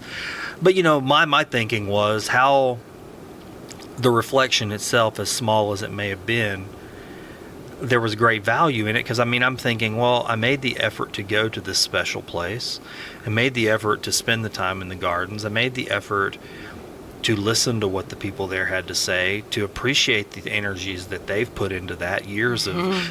Even thinking back to why they came to America in the first place was to get away from Vietnam and communism. So this has been planted here out of Sanctuary. Sanctuary, out of great destruction. They were immigrants, and now they're a community, and then they've got these gardens, and so now this one lotus I've brought home comes. You can draw a line all the way back to the jungles of Vietnam, And that's a beautiful thing. And I said, so if I'm gonna go home and just roughly dig a hole, all haphazard, and I was like, if I'm gonna dig this hole, isn't that silly though? Like, to some people, like, I gotta dig the hole right. That's so interesting. Because I guess on one hand you just need to dig a hole, slap a plastic container in there, put some rocks around it. But you got to dig the hole right, too. Yes. Right? Everything. The whole thing's got to be done right. To give it the best shot, right? Give it the best shot. I want that flower to make it. Yeah. You know? Absolutely. Well, look, if that lotus takes root, then it's a constant reminder of the wonderful experience that you had when you were there. Exactly. Yeah. So anyway, I know that's way off in left field. I don't think it's silly. I'm glad that there are people like us who carry the earthworm stories with us, because I think those things matter at some point in time. So my story about it is I met a friend, a photographer, a professional photographer. She is at the University of Rice, and she received a grant to do some project on the Gulf of Mexico. And so she started doing research, and she decided that she was going to do a body of work called Another Storm is Coming. And so one day she found my number somehow online, I guess, and she called and she told me that she would be coming and when. It was far in advance so that I could plan for her to do some things and see some things. And her name is Judy. Phenomenal, again, human being, life-giving, just had a light around her. Yeah. And so she found the temple that you're talking about and made arrangements to go there and photograph and video. And it was a multimedia piece. It was unveiled in Houston. Okay. I was there for the opening night. I brought my mom and my son. Yeah, she took some really great photographs of my son in a flooded area with rubber boots, holding his basketball. Her perspective was quite interesting in that she wasn't simply taking pictures of a community that had been impacted by disaster. And by community, I mean the entirety of from say the eastern part of Cameron Parish all the way into Beaumont, Port Arthur, reminiscent of the 1927 flood that impacted Louisiana and Southeast Texas, and this notion that it's gonna come again. And what are we doing about sea level rise and the change in our climate and the impacts that human beings are having on our planet and one another. One of the photographs that she took of me, she asked me to tie a rope around myself, like around my shoulders and my torso, and I'm standing with jeans on and a t-shirt that I got from Parish Inc. in Lafayette that's blue, and it has the I-10 shield on, the sign that says I-10. And she wanted me to drop the rope while it was still tied around me and allow the rope to float away. Oh, okay. So she captured this really crazy image where you can see my shadow and the rope sort of disappearing into the murky water. And so she's at the temple and she's videoing one of the monks in prayer. He allowed her to do all of this, and so they developed a relationship. I think they still keep in touch. Wow, that's great. So with no, and you know about equipment that you need to do things like this and videography and that sort of thing, and the changes that you can make to the actual pieces of equipment to change the amount of light that comes into the lens and all those things. Okay, so she set it up, and there was no changes that she made, and yet the video, it gives me the chills thinking about it. The video starts just like regular image. Yeah. Color balance is all normal. And she didn't realize this until she got back. She was staying in the Cameron Motel here in Cameron until she went back to review her footage, her work for the day. The image gradually went from what was the normal color balance to completely white. Huh. So it was just like completely washed out. Yes. And she, the next day, called me and said, I got to bring this video to you so you can see what happened. And she was like, I didn't distort it. I didn't make any changes. And it was just strange to me to watch it. I don't know a lot about videography or the technologies used in it. But you can see that the contrast, I could see that where the contrast was on the editing screen, nothing changed. It stayed at the same mark. Something changed in the environment to make that happen. It wasn't just a overexposure. Oh, that's the word I was trying to recall. Yeah. There was no action on her part to change anything, and somehow it went from the same color balance. You could see his orange and yellow robes to a point where you could barely distinguish anything because the color. Who knows? I still wonder. That is interesting. What happened. Look, I watch a lot of different types of documentaries and exploration. I'm really fascinated by just about anything. I'll learn anything. Me too. I like to watch people go explore in other places and just contemplate things that are strange. That people just go, hey, I can't explain it. And one thing that's really interesting to me is how electronics are affected by sometimes things are recorded. Something or happened. Forces just think about what happened to our first interview. Yeah, who knows? right, Maybe exactly. we were supposed to be here. It was very strange because you and I couldn't hear that. There was just that little disturbance, like from a siren early on, and then I thought, it just went away. I didn't hear anything. I didn't hear anything either, but then when you go back and play it, there's something there, and I'm like, well, that's very odd. You can't, it's not discernible to my ears, but the recorder itself picked that up. That's interesting that we're talking about this now, because that's kind of what stimulated us sitting at the table. But yeah. And I'm happy You're driving down the road, everything is going just fine. You're listening to the new episode of Find the Good News in your car, and you're all stoked about trying out this zipper merge thing you've been hearing about, when all of a sudden you hear that sickening tap on your windshield that's just a little too loud. I've got some bad news for you. You've just got yourself a rock chip. Unfortunately, I've got some worse news. If you don't take care of that rock chip, it's going to turn into a crack. But I do have some good news too. You don't have to have a rock chip or a crack, because I've got a way for you to take care of it ASAP. If you go to asapglassco.com right now, you can stop that chip from winding across your windshield like the Calcasieu River. I used to be terrible about getting a rock chip, saying I'll take care of that later, and then later turns into this irritating crack that just spreads from one side of my windshield to the other. I should have taken care of it ASAP by scheduling a repair with ASAP Glass. ASAP Glass is local, right here in Sulphur, Louisiana, and they're mobile. Even better, you can get a quote right from your mobile phone at asapglassco.com.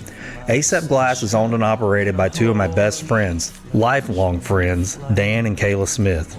Dan the Glass Man will make sure his team of glass technicians gets to your job ASAP and make sure it's done right so you can keep that windshield crack out of sight. If you do get that rock chip and you don't take care of it ASAP, that's okay. ASAP Glass does complete windshield replacements. Remember, ASAP Glass is mobile, so you don't have to worry about finding time to drop your vehicle off at their shop. You get your quote at asapglassco.com. Make your appointment with Kayla, and then before long, an ASAP Glass van is on its way to your location. That's it. I know you're probably looking at a rock chip right now. Don't wait. Take care of it ASAP. Go to asapglassco.com on your mobile device and get a quote. That's asapglassco.com. And make sure to tell Dan and Kayla you heard about ASAP Glass on Find the Good News. One of the things my participation when this photographer Judy came in was she wanted me to stand at the end of a swimming pool in Cameron, not far from where I grew up, that hasn't been filled in. It's just full to the top of water. It was never. Oh, wow. Okay. So the house was destroyed, but the swimming pool is still there. Yeah. And she wanted me to recite our prayer to avert hurricanes. Do you know that prayer? Yeah, I do know that prayer, yeah.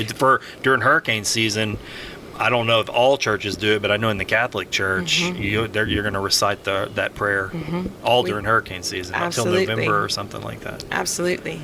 One of the lines in that prayer that always sticks with me is that the Gulf, like a provoked and angry giant, can awake from its seeming lethargy and overstep its conventional boundaries, invade our land. Those words, they're just amazing. So powerful. Lethargy, an angry giant. I was like, man, it gets into sort of a mythical kind of sound. It Absolutely. really is. It's epic. Absolutely. Yeah. That's something that I think about that too when I'm out here when too. You're sitting out here looking at this Gulf, that's very interesting. Imagine it being 15, 20, 25 feet higher than it is right now. Yeah, it's like a sleeping beast. It is. That is interesting. Yeah, I mean, that's something. But it becomes provoked and angry. Yeah. And then it unleashes that wrath. Yeah. It did. Well, I mean, oddly enough, I mean, even today, I'm actually amazed at the weather. Because a hurricane-like system broke up and came up the coast, and you and I were kind of watching the weather by the minute. And it's funny because I think maybe it's funny because I'm only an hour north, but I guess because I don't live down here on the coast, like right on the coast, and again, I'm just going to tell you what I perceived. Your disposition about the weather, and I know we were just chatting, but I picked up that it wasn't really, you almost felt like it wasn't as big an issue to you as it was to me, because you're used to the weather changing probably pretty rapidly on the coast. And so, and granted, it being only an hour north, you said, well, the weather forecast for Cameron is going to be different than for Sulphur. And in my mind, you look at the map and it's like big red blob, but you're right. I mean, it's the truth. I mean, realistically, I didn't expect us to have blue skies of any kind today. I was like, man, it really opened up for us to have a nice day. Well, so we can see extreme sea fog clear up in half hour. We can see it roll in really quickly and change the entire. We can have this kind of weather and sea fog come in off of the Gulf of Mexico by this afternoon, and our temperature will drop 10, 12 degrees. Really? Because we don't have as much concrete as there is in the metro area. Okay. We tend to cool off faster. Sometimes we stay warmer at night because as the Gulf temperature increases, it spills over onto the land, that temperature, and so the water holds its temperature sometimes in the winter time we'll see the Gulf release steam. Oh wow! Because the you water's can see that. The water's a lot warmer than the air temperature is. So it's just amazing. And to come out here when a storm system is, say, 4 or 5 miles into the Gulf and watch the wall of it come increasingly closer, and we'll have sunshine like we're having right now, right here. Yeah. And to get to see it manifest and continue to get closer and closer, it's meteorologically speaking, I guess it's kind of a strange way to be so close to access it instead of just watching it on a radar. Yeah. To see it actually come in across the Gulf is pretty mesmerizing. Yeah, tactile. For me. You get a different. The smell of the air changes, the humidity changes, the coolness that I've felt as the system comes closer to land is pretty cool. So it's just an amazing place to be, to experience it. Driving like that. in today, one thing I noticed, and I guess it's just all the rains that have been happening in our country right now. I mean, the water level seems to be really high, right? Mm-hmm. I mean, coming in, I was impressed by that. I guess it was like, man, somebody who's not used to this I almost felt, to be honest, a little bit anxious. I don't know if that's the right word, but I guess I felt a little anxious as I was driving because I was like, man, there's really just water on both sides, and you kind of mess up and you're off in this water somewhere. I've seen cars do that before. Yeah, it's so we're used to the 2-lane, no shoulder situation, which I guess we've become accustomed to it. Well, it's kind of beautiful, to be honest. That's what I guess I'm getting Absolutely. at. It was a feeling. It changes your feeling completely. I noticed I just started to feel different as I would drive further south. Yeah, the Creole Nature Trail is an amazingly beautiful place to drive on, and we have 4 wildlife refuges: the Lacassine, Sabine, Cameron Prairie, and Rockefeller. We have Pintail Drive, which is a great place that people can just drive through and see wildlife right there outside of their window. Yeah, I was amazed at the diversity of wildlife. Absolutely. I mean, just on a regular drive. We're on what's called the Flyway Byway. We have hundreds of thousands of migratory birds that come here on their way south or north, depending on what part of the year it is. We have the Ornithological Society who comes here every year and does a bird count. The elusive black rail was recently found here. Really? Right, not far from where we are right now. Oh, really? Mm-hmm. The wildlife is in abundance here. It was a struggle after Rita and Ike because the saltwater inundation created a circumstance where we lost a lot of our wildlife, and it was difficult for them to get back. We never really had a lot of squirrels here before Rita, but I don't ever see any squirrels here ever. Never squirrels. Interesting.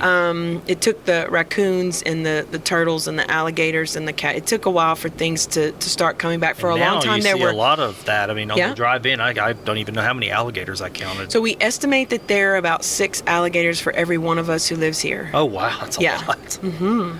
Yeah. Yeah. So I live on a dead end road. It's asphalt. And on either side of that road, there are canals. Yeah. And I don't run as much during this time of the year down that road as I'd like to because there are some really large ones, like 8-10 feet long. Really? That sort of hang out in those water areas. They've never been aggressive. Typically, you don't see alligators be aggressive unless you're messing with their nest or their young or they're really hungry in a stress situation. So they're more afraid or equally as afraid of us as we are of them. I certainly don't encourage anyone to ever feed an alligator, by the way, or get close enough to take a photograph with something other than a zoom lens. It's just far too reckless to do that. And I think that, that anxiety that you talked about feeling, I think that people feel that naturally. And then some people who visit here think, oh, well, everything seems calm and normal. I'm just going to get out of my vehicle and go walk toward this, 10-foot long dinosaur ancestor. Yeah. That, just be logical, be careful, but come and experience it. Come crab, come fish, come saltwater fish in the Gulf. There's freshwater fishing. We have charter boat captains here out of Cameron Parish that I've done this for decades. There's just so much to experience here, either by going to a wildlife refuge or just driving and seeing it. Yeah, I mean, I've done this with other people on the show, and especially now that I'm traveling out of the office to do them on these road trip episodes, I'm going to start bringing my family to the places that I experience. Cool. Because, I mean, they're so accessible. That's the thing that I want to really, I guess, impress on anybody listening, is that this was not a hard trip. It's not. It's an easy trip, and it's a nice getaway from the city. And there are places to eat. Oh, and there are places to buy gasoline. I think people maybe don't think that if they don't come down here, like it's like. I mean, they're not a lot, but they are. Yeah. There are some, and it's the places that I, when I'm not cooking a meal at home, I'll go and get a salad or a stuffed baked potato, and it's or local, right? a fish. Yeah, like so they buy. Type. Yeah, absolutely. They buy their fisheries products from here, their seafood products from the people who fish here. Well, that's really awesome. I mean, if you want to come down to the coast and actually kind of say you ate food from the coast, I mean, you're actually getting. And you can buy shrimp and crabs here, and bait shrimp and mullet, and you can, it's not advertised on a billboard where those things are located, but if you look, you can find them. Yeah, well, I mean, that to me is the more beautiful trip. I kind of discovered that when my dad and I took a trip to Colorado. He unfortunately for him, I mean, he was really trying to do me a favor. He was just a driving buddy, and he turned around and drove right back after he dropped me off. But I always thought that about that trip. I was really young, and I thought, man, how cool is this? Because we took a lot of back roads through Texas, and it was just off the beaten path type of stuff. And I thought, man, what a better way, at least to me, than traveling the interstate, honestly. Absolutely. To see these little local places and watch it change from city to city, instead of just sort of getting the same, I can get off on a rip, but the same corporate kind of brand dump, where it's like, it's the same hot stuff that's in the 45 minutes away on the interstate, and the same thing from city to city. I guess there's a comfort in that to sometimes when you're traveling, to know that those resources are there. But then there's the excitement of not knowing if we're going to run out of gas before we get to the next right. And just to say, ooh, what's that? I want to stop there. Yeah. I've seen so many cool things, like coming back from Colorado that time. I think I got lost, actually, because back then we didn't have cell phones and GPS and all. That was just a paper map, and I was like, I think I'm on the right highway. But there was some kind of place, and then like a little dinosaur exhibit out in the middle of nowhere, cool. and I was like, well, this is cool. But you would have never found it. I would have never found it, and I love that. I mean, that's what I would say about Cameron, take a drive and just let it happen, whatever's going to happen. Yes. And there's excitement in that. At least there is for me when I go to a new place. Yeah. A lot of times I wish that the people who come here now who've never been to Cameron Parish before could have seen it in the way that I remember it when I was growing up and as a young adult. I mentioned we had a Vietnamese noodle shop, and it was delicious. I don't remember that, but I just guess I didn't frequent the area enough. I don't recall it. We had, just in the village of Cameron, we had multiple pharmacies and grocery stores and hardware stores and supply stores. And we even, when I was really young, we had a movie theater. It was just a one screen. Yeah. That's kind of cool. We had car dealerships and thriving and bustling, close-knit. It's still very close-knit. I've even been told by people who I consider friends that things like, well, we know you guys are clannish in Cameron. Clannish? Mm-hmm. And what do they mean by that? That we stick together so tightly that we... Like if you're from the outside, you're not welcome, that kind of thing? Yeah, I think there's some of that. And really? And I'm guilty of that myself without shame. We have to protect ourselves in a lot of ways. And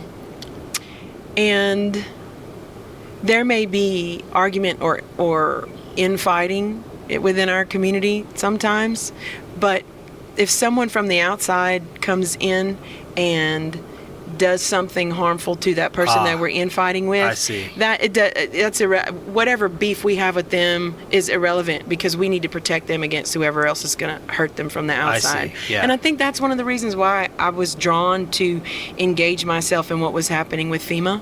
Yeah.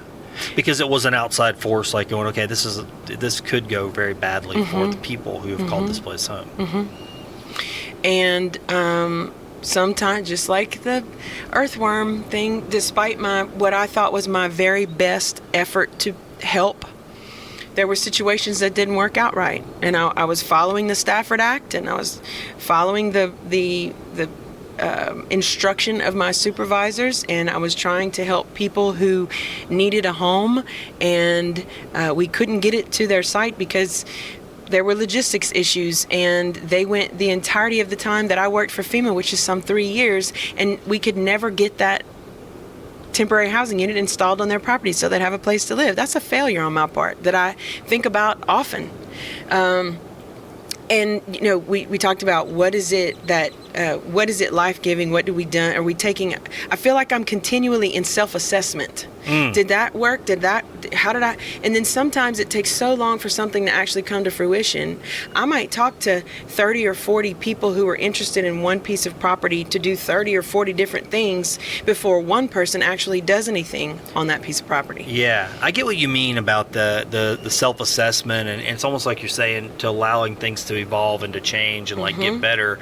I find that I've had a hard time with not sensing when it's time for something to change. I feel like that is very easy for me to do, and maybe for a lot of people it's like I can feel it in my, not just in my mind, but like in my spirit and in my body. Yes. Even it's like, okay, I guess in Buddhism we call it the bardo. It's like a feeling of change. You're in the in-between right now. The in-between is like a literal energy that's in your life.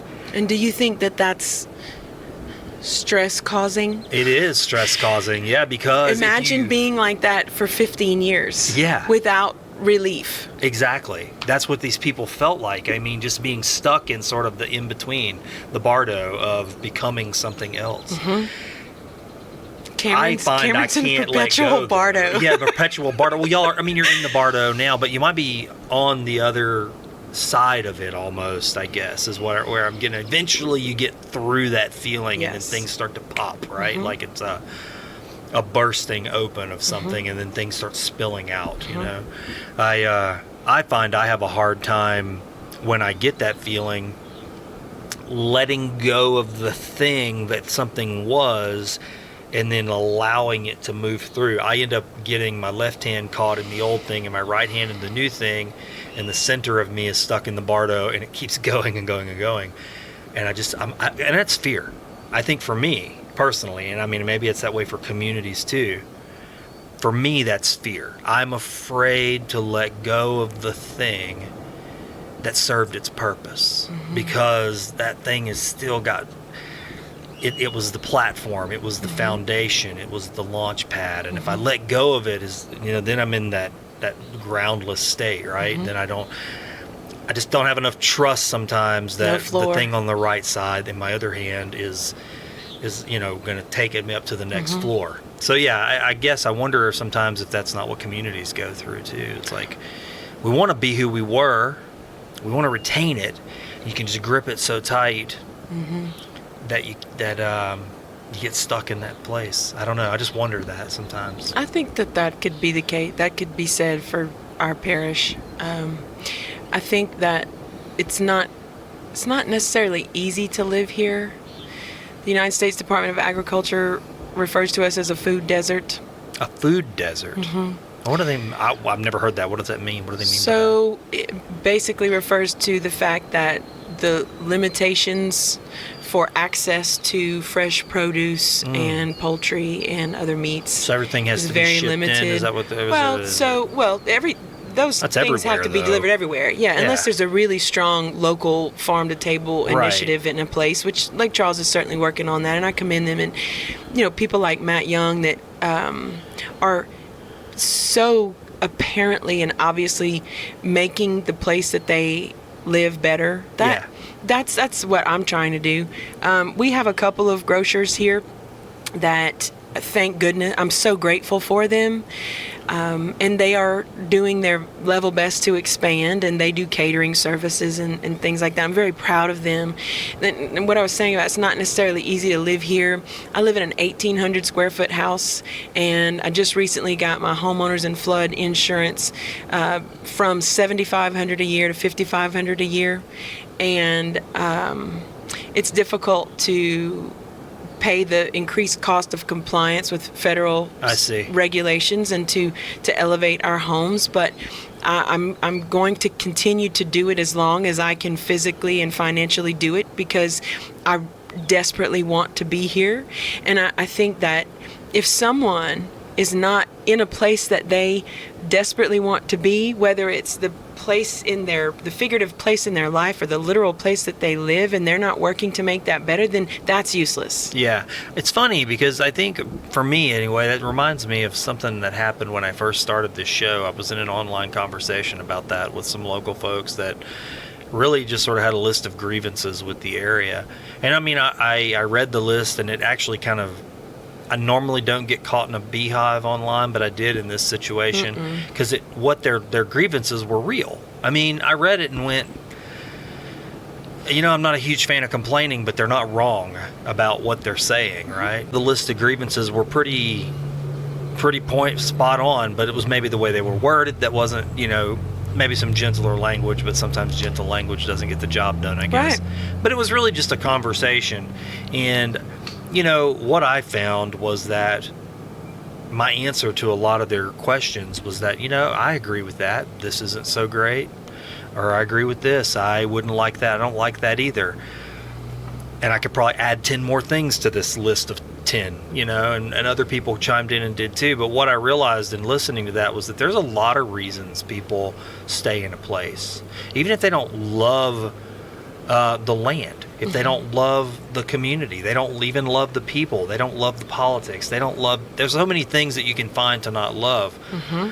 But some people make decisions to stay in a place because their blood is there. Yes. Or they have relatives there that they need to be engaged with, or a sense of obligation. Commitment. Their children have friends there. And so you have to, for me, sometimes the place becomes less relevant than the people.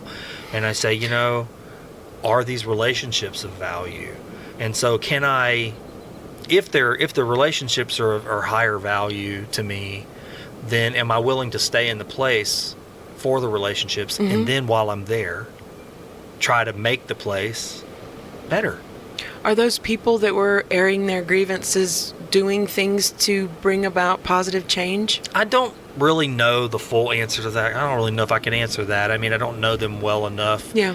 I was just curious. I don't know if they were like had an activist heart or anything. I would say that they were probably fine people. I think they might even be business owners.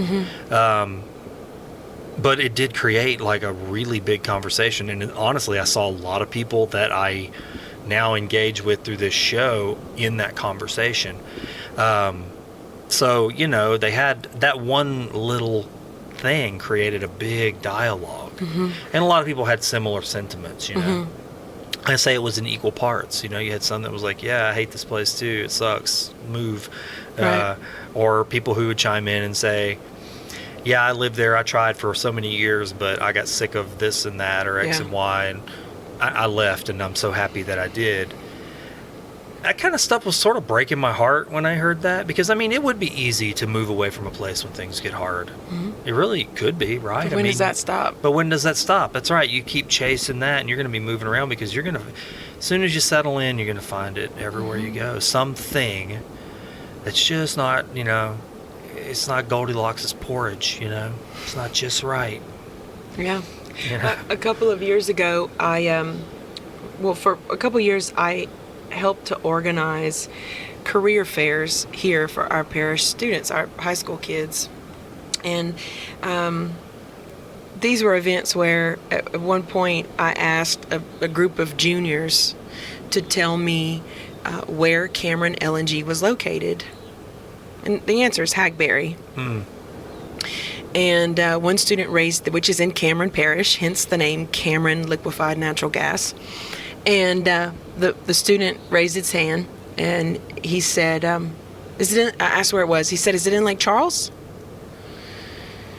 And that for me started a series of frustrating events and conversations, because if a student is going to school in Cameron Parish, Oh, wow. and yeah. through some class, whether it's Louisiana history or just a history teacher taking the time to say, hey, do you guys know that our parish broke off of Imperial Calcasieu in 1870, and there were Attakapaw Indians, and there are mounds, historic mounds in our parish, and there are, 33 miles of the Calcasieu Ship Channel in our parish, and there are 78 miles of coast. Something about our parish. There are 4 wildlife refuges, and these are some of the birds, and just some general knowledge about our economy, and so that those students have some basis of knowledge about the place that they live.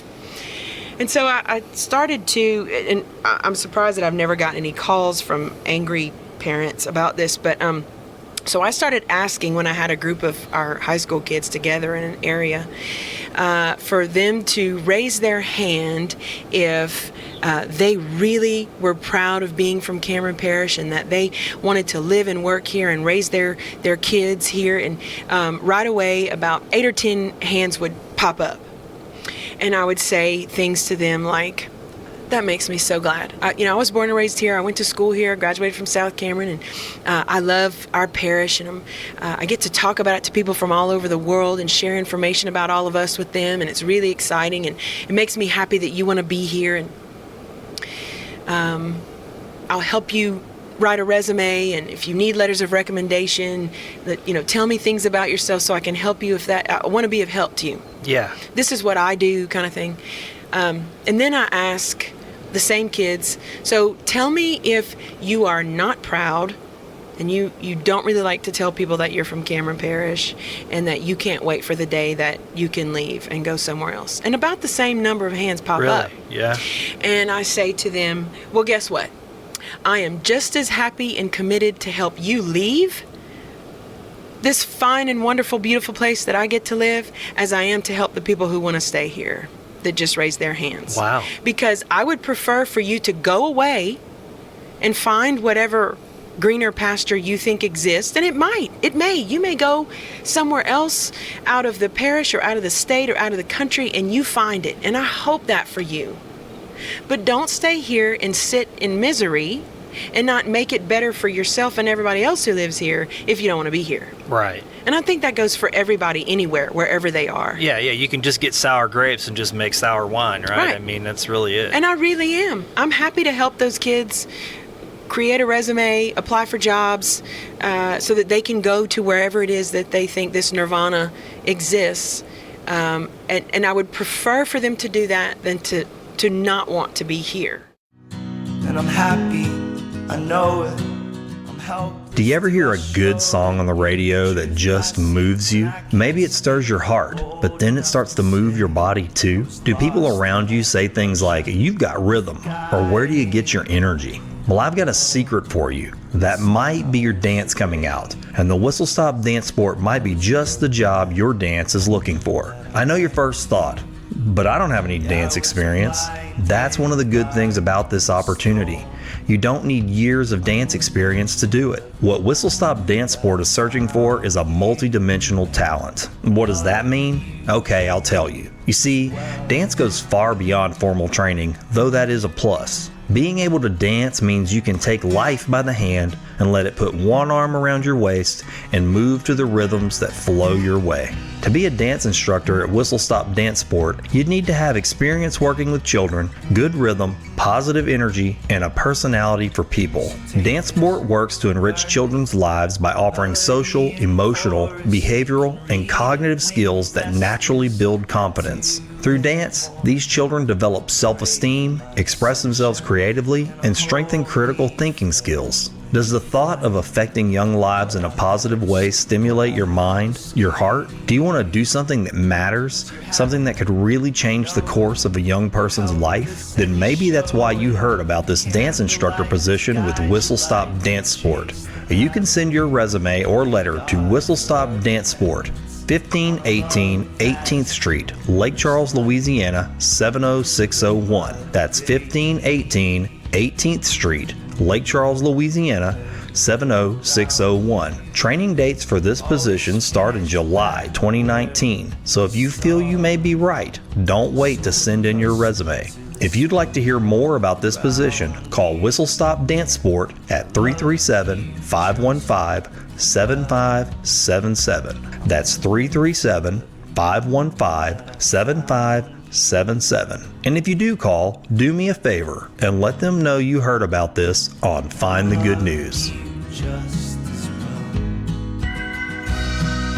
I get that. I mean, that's really kind of what I talk to my son about all the time, is like, you kind of almost have to have an activist heart a little bit, and say, I'm going to do something. Yeah. Something, whatever capacity I can to make it better, even if it's just doing it in your own yard. And maybe by doing it in your own yard, you affect your neighborhood. Maybe your neighborhood, is a place people drive down and they go, hey, I want that in my neighborhood. It's just, I think sometimes, and I was talking about this in another interview I did a couple of weeks ago, I think sometimes it's because we don't see the change immediately, and we live in this sort of world where it's like, I mean, I call it a two-day Amazon Prime world. We see it, we think it. I wonder if this exists. Oh, it does. It's here in 2 days. Sometimes I a need day. it. I want it. And it happens, and it trains us that that's how things work. But natural processes never work that way. That's not the way anything is designed. Not really. Not organically, anyway. No, not at all. So I think, if we can artificially impose it in our Amazon and that existence. Usually doesn't go too well. Not really. Not when we impose ourselves on things and kind of force things. Them. Yeah. So, I mean, I can shove a square through a hole, but it's going to shave the edges off. And it's not a square anymore. That's right. I've made it into something new.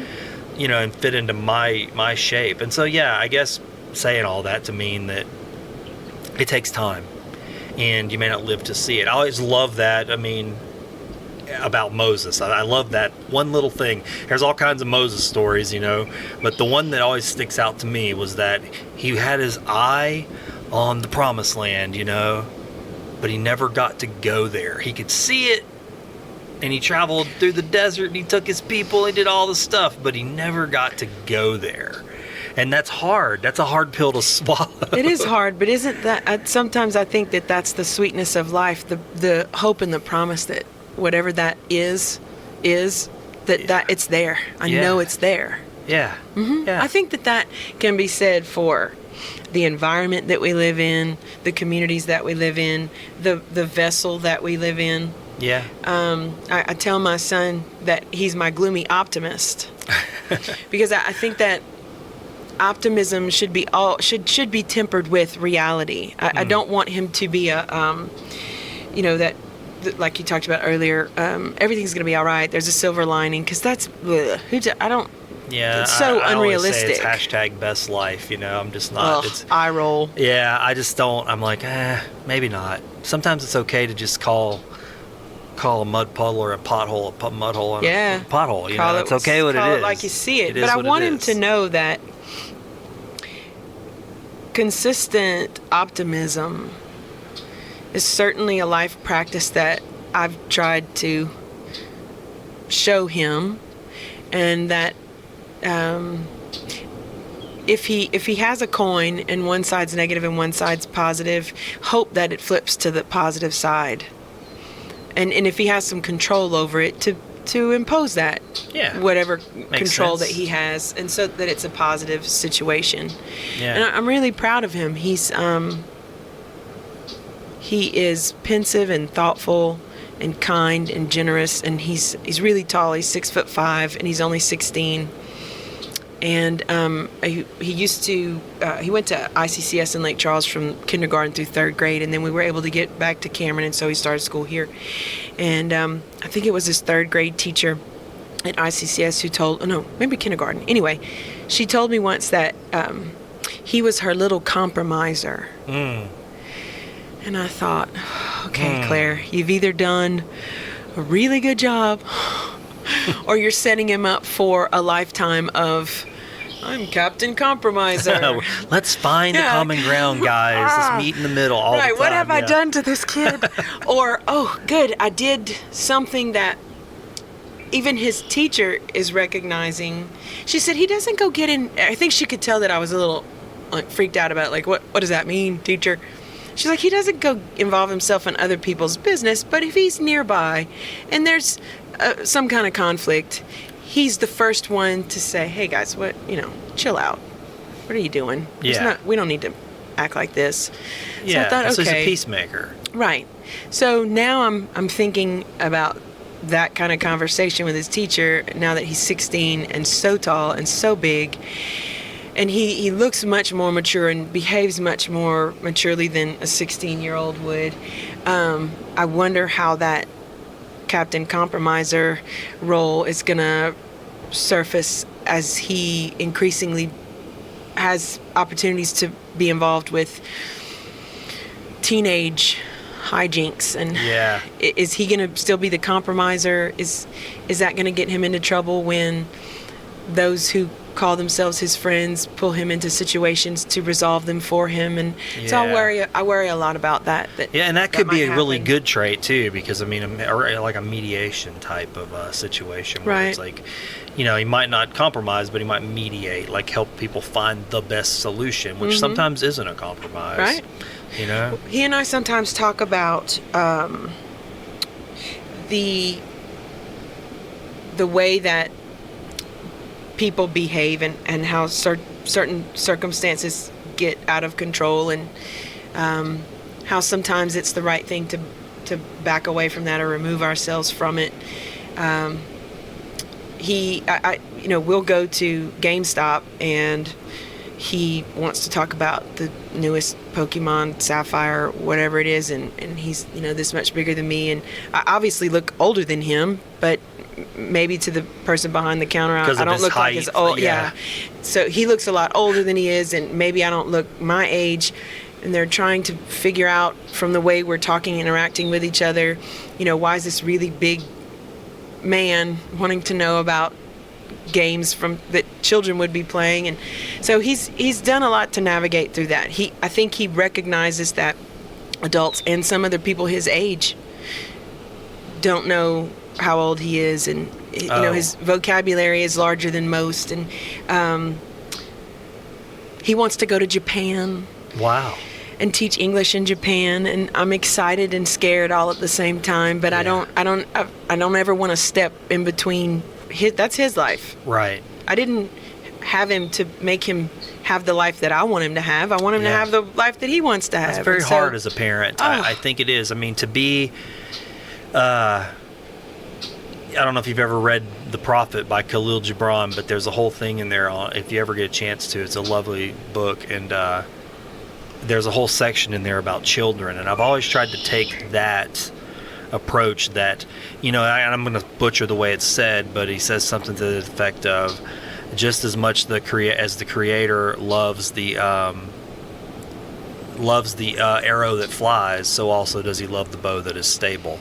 And the whole poem is basically talking about children as the arrows, and that we are the bows and we're bent by the creator. He bends us to fire these arrows straight and true.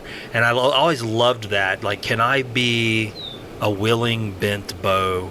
Am I okay with having my string pulled the way it needs to be pulled for that arrow to fly where it needs to fly? And am I okay with not knowing what that target is? Can I trust? That's a tough thing as a parent sometimes, because I hear things coming out of my kids' mouths. They have dreams that are not my dreams. They have desires that aren't my desires. 100%, especially with, I saw it with my daughter, but I see it even more so with my boys. They're really fired up about the future. They're excited about their dreams. That's wonderful. Even at 8 years old, I see my youngest wanting to do things that I didn't even start contemplating till much later in life. I'm like, man, he's really passionate about some things. That's awesome. Already. How has that happened? These kids, I guess because they have access now. They can, their curiosity doesn't have to trail out. I was talking about this with another guest. Ours maybe trailed out. We got a curiosity. We had to go to our parents. We had to go to our grandparents, maybe the library, maybe a teacher. Encyclopedia. Yeah, and so it kind of trails out, right? We had 2 channels. You were lucky if you got to watch something on the the UHF channel every once in a while. It was a little offbeat. But kids now get a curiosity and they can go pick that sore, right? And go scratch it off and go, ooh, what's under here? And it's like, oh, there's this, and now this, and now this. And I'm like, man, he knows things. I'll say something. We'll be talking about the stars and the planets. And I called a moon around Jupiter the wrong thing the other day. And he was like, no, Dad, that's not that one. It's the other one. And he told me the name. And that's the one with the volcanoes. It's mostly made out of... And I was like, dude, you're 8 years old. And you just scolded. Is that you good? just schooled me on stuff that I wasn't even thinking about. I mean, I wasn't thinking about all that at all. I mean, I never, someone said I didn't have an appreciation, but I never scratched the paint off, and went any deeper. But I wonder if it's good. If it the access to information. I would say, and this is my experience, I was thinking about this out here because I keep thinking about my kids as we're sitting out here, how much, especially my boys, because my daughter doesn't live with us anymore, but I think about the two different experiences I would get out here. My older boy would come out here and he would want to just sit in the silence and listen to the waves and the wind. And I think he would be like, I love it out here, that part. He wouldn't be as fascinated by the diversity of life that I see. He wouldn't be fascinated by the minutia of vegetation and the colors. He would just want to feel something. He would feel the rhythm of nature. My youngest he's got a microscope and a telescope, and a binoculars. And I think between those three things, I'm always fascinated with the way he can engage the world. And I can see him out here. He would want to bring his microscope and his binoculars. And he would want to investigate and look at the small details of what's out there. He's like, I want to go, ooh, this is a plant I haven't seen. I'm going to scrape a piece off and look at it under my microscope. That's two totally different. They're both wonderful, though. So I think as long as, I guess where I'm going with that is, access to information is good as long as it translates over into engagement with reality. That's the same thing with people, right? I mean, I can read about, I would call myself a religion enthusiast. I would call you a religion That's probably it. I mean, I think some people mistake that with me, that I'm religious. And I go, no, I'm a religious. I heard somebody say that. They go, oh, it's the best way to describe it. I'm a religion enthusiast. I'm fascinated by religion. I love it, actually. I'm scared of it, too.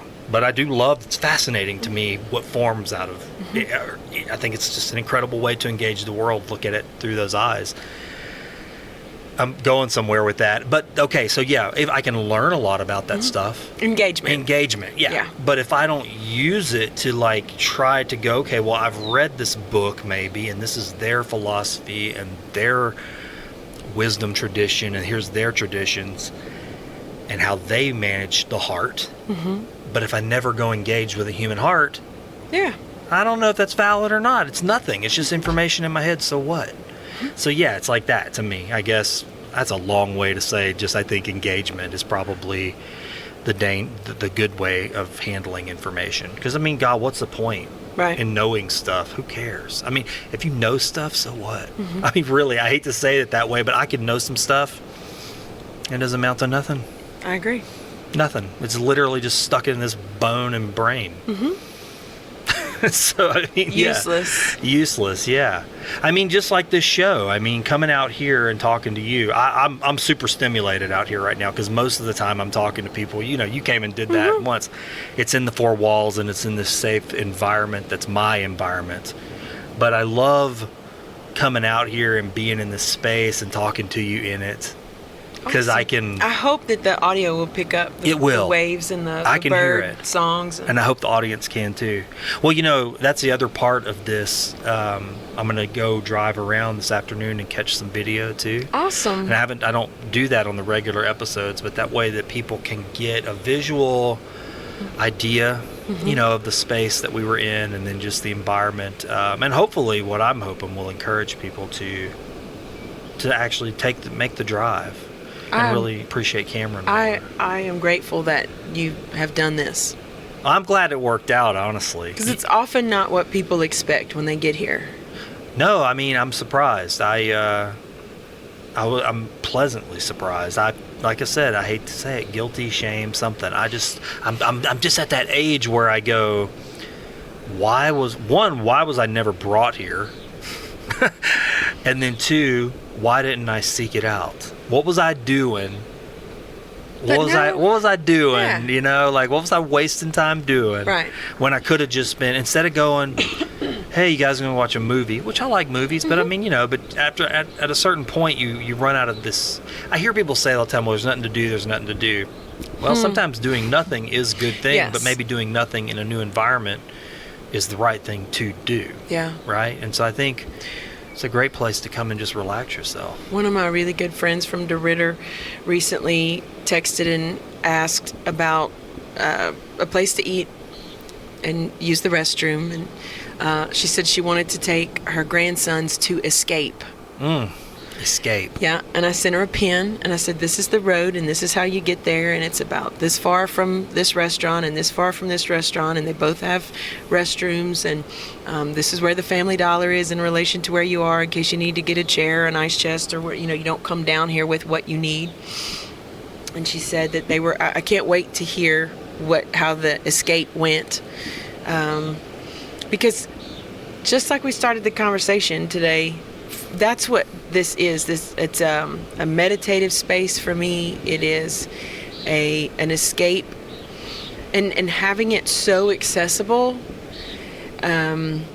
is probably a good thing for my mental health. Yeah. Because it restores me in a way that I don't know that there are other things that do. Two of my best friends, we often come to the beach together, and I noticed that all 3 of us do this, so we'll have a time that we're going to meet at the beach, and inevitably one of us accidentally on purpose gets there first. So we get some time to, you know, for that silent lucidity that and we've never talked about it. We just do it. And so I'll drive up and one of them is already there, and I'll say, well, how long have you been here? Oh, I got here about an hour ago, and I was just gonna sit and yeah, I know what you're doing. You're stealing it. I like that. But then we get to be together in this space, and you know, sometimes 20 or 30 minutes will pass and we don't say anything to each other, and we're sitting right by each other, but we're all appreciating it. We got to be kids here and do trash cleanups here together, and be in high school and have bonfires together, and now as adults we get to come here with our kids and revisit it, enjoy it like our parents did. That's why it's difficult to see people who don't treat it the same way that we do. Yeah. So I can see that. It's nice. It's so like these people that are here right now. They parked on the limestone area and they walked the, I don't know, maybe 20 or 30 yards, which is not arduous. Yeah. And we don't see anybody rip roaring and doing donuts and being destructive, but. And so that's why I appreciate it. It allows everybody to enjoy it. Yeah. No, it leaves something behind for other people. I know other beaches like Crystal Beach, you know, our family does our family reunion there, and they recently had a lot of trouble over there that was in the news. And you juxtapose that environment that was coming out of those news stories with what you see right here today, which is really just serene. There's nobody out here. On one hand, you can go, well, you know, I'd like my sand a different color. You know what I'm saying? But at the same time, it's like you want to, and this gets back to what we were talking about people. You know, you may trade the color of the sand, but you're going to trade something else too. You know, you might get something that your eyes can look at, and maybe you like that better, but the color of the water a little better, whatever it is. But what's your real experience going to be? You know what I mean? I mean, like, a lot of that has to do with what you're going to encounter and engage. Engagement. There you go again. I mean, a couple of years ago, one of those best friends that I was talking about that we come out here and meet, she and I were here for a 4th of July celebration, and we met this husband and wife who we talked to for hour or so, and they were from somewhere in New England. I don't remember where. Shame on me for forgetting. They were delightful, probably in their mid to late 20s, and one of my best friends and I don't know which one of us asked them, why did you find this place? How did you find this place? And they said they did a search for free places to RV. Free places to RV? In the United States. Okay. And they said this was so they had left New England, traveled down the Atlantic seaboard, gone through Florida, were making their way toward the west, toward California, and had decided to come through here. The draw was New Orleans. Okay. So they went through New Orleans and they stopped here, and they said that by far this was the favorite place for both of them that they had been from the time they left New England and traveled down the Atlantic coast through Florida and to here. And why was that? Did they say? The feeling that they got, the access to nature, and the people who greeted them who live here on Rutherford Beach, and the relaxing environment, the same reasons why I like it. Yeah. And I told them, I was like, well, I'm torn. I want to tell you to go tell your friends, and at the same time I want to say, can you keep quiet? Right. Don't tell anybody. So it can be our secret. But I do tell people, that's what my job is to tell people about Cameron Parish. So that's what I do every day. And it's hard for me to turn off that spigot. People call me at 7:30 on Sunday mornings, and I answer my phone, and they say, oh, I'm sorry, I thought I was going to get to leave a voicemail message. And I'm like, no, you called my phone. You must need something. Yeah. Or you wouldn't have called. So how can I help you? And I'm so lucky that I get to do that. Yeah. I get to do every day what I really love to do. How special is that? I mean, the fact that you embrace it too, because you could take a totally different attitude and go, oh my gosh, come on again. I mean, you could do that. Sometimes I do. Well, I mean, we probably all do. Not on the outside, on the inside. Yeah. But, I guess I can relate, not like that. I mean, on any scale like that, but I had a conversation with some folks who had just moved to Southwest Louisiana. I was getting a cup of coffee in Lake Charles at Stellar Bean, and they were coming through, and they bought a house in Lake Charles, and their job had brought them in, and they were talking to the lady working there, asking her some questions, and I couldn't help but eavesdrop. And so I realized for the first time in my life, and that's really the truth, the first time because of the blessing of this show, I was like, wow, I actually now, because I've had 40 conversations with 40 wonderful people from this area, I can actually answer their questions. And so as they were walking by, and I awesome. Never do that, I was like, hey, I couldn't help but overhear you, and I gave them my card, had the podcast on there. I said, look, I'm not trying to get a new listener. I said, but I've had some really great conversations with local people. I said, I really think you should go listen to this. I think you'll get a good idea. Mm-hmm. A lot of what you were talking about and asking, a lot of these people have answered. I said, and then you're going to find out about all these wonderful people. And then we ended up talking for an hour, and I thought, wow, what a wonderful thing to, just that one little circumstance, but what a wonderful thing that is to be able to actually portray your area properly, and not just, again, not sugarcoating it, but not focusing on all the yeah-yeahs and the problems and all the stuff, because you can do that. I mean, I could have went like, man, what are you doing moving here? Let me tell you my list of 20 grievances with Southwest Louisiana. Instead going, no, I've got, maybe there are a list of 20 grievances, but I've got 40 people that I've talked to at length who have 50 positives apiece. Yes. So listen to them. Don't listen to my mentor used to say all the time, we live in a time of abundance. That's true. And we should recognize it. Acknowledge that it is abundance. Yeah. Whether it's commercial fisheries or recreational fishing, or the efforts in coastal restoration and protection, whether it's traditional oil and gas, whether it's measures taken to increase opportunities in education, whatever it might be, if we keep working together, even though we don't always agree, to make the lives of the people who live here better, then how can that be a bad thing.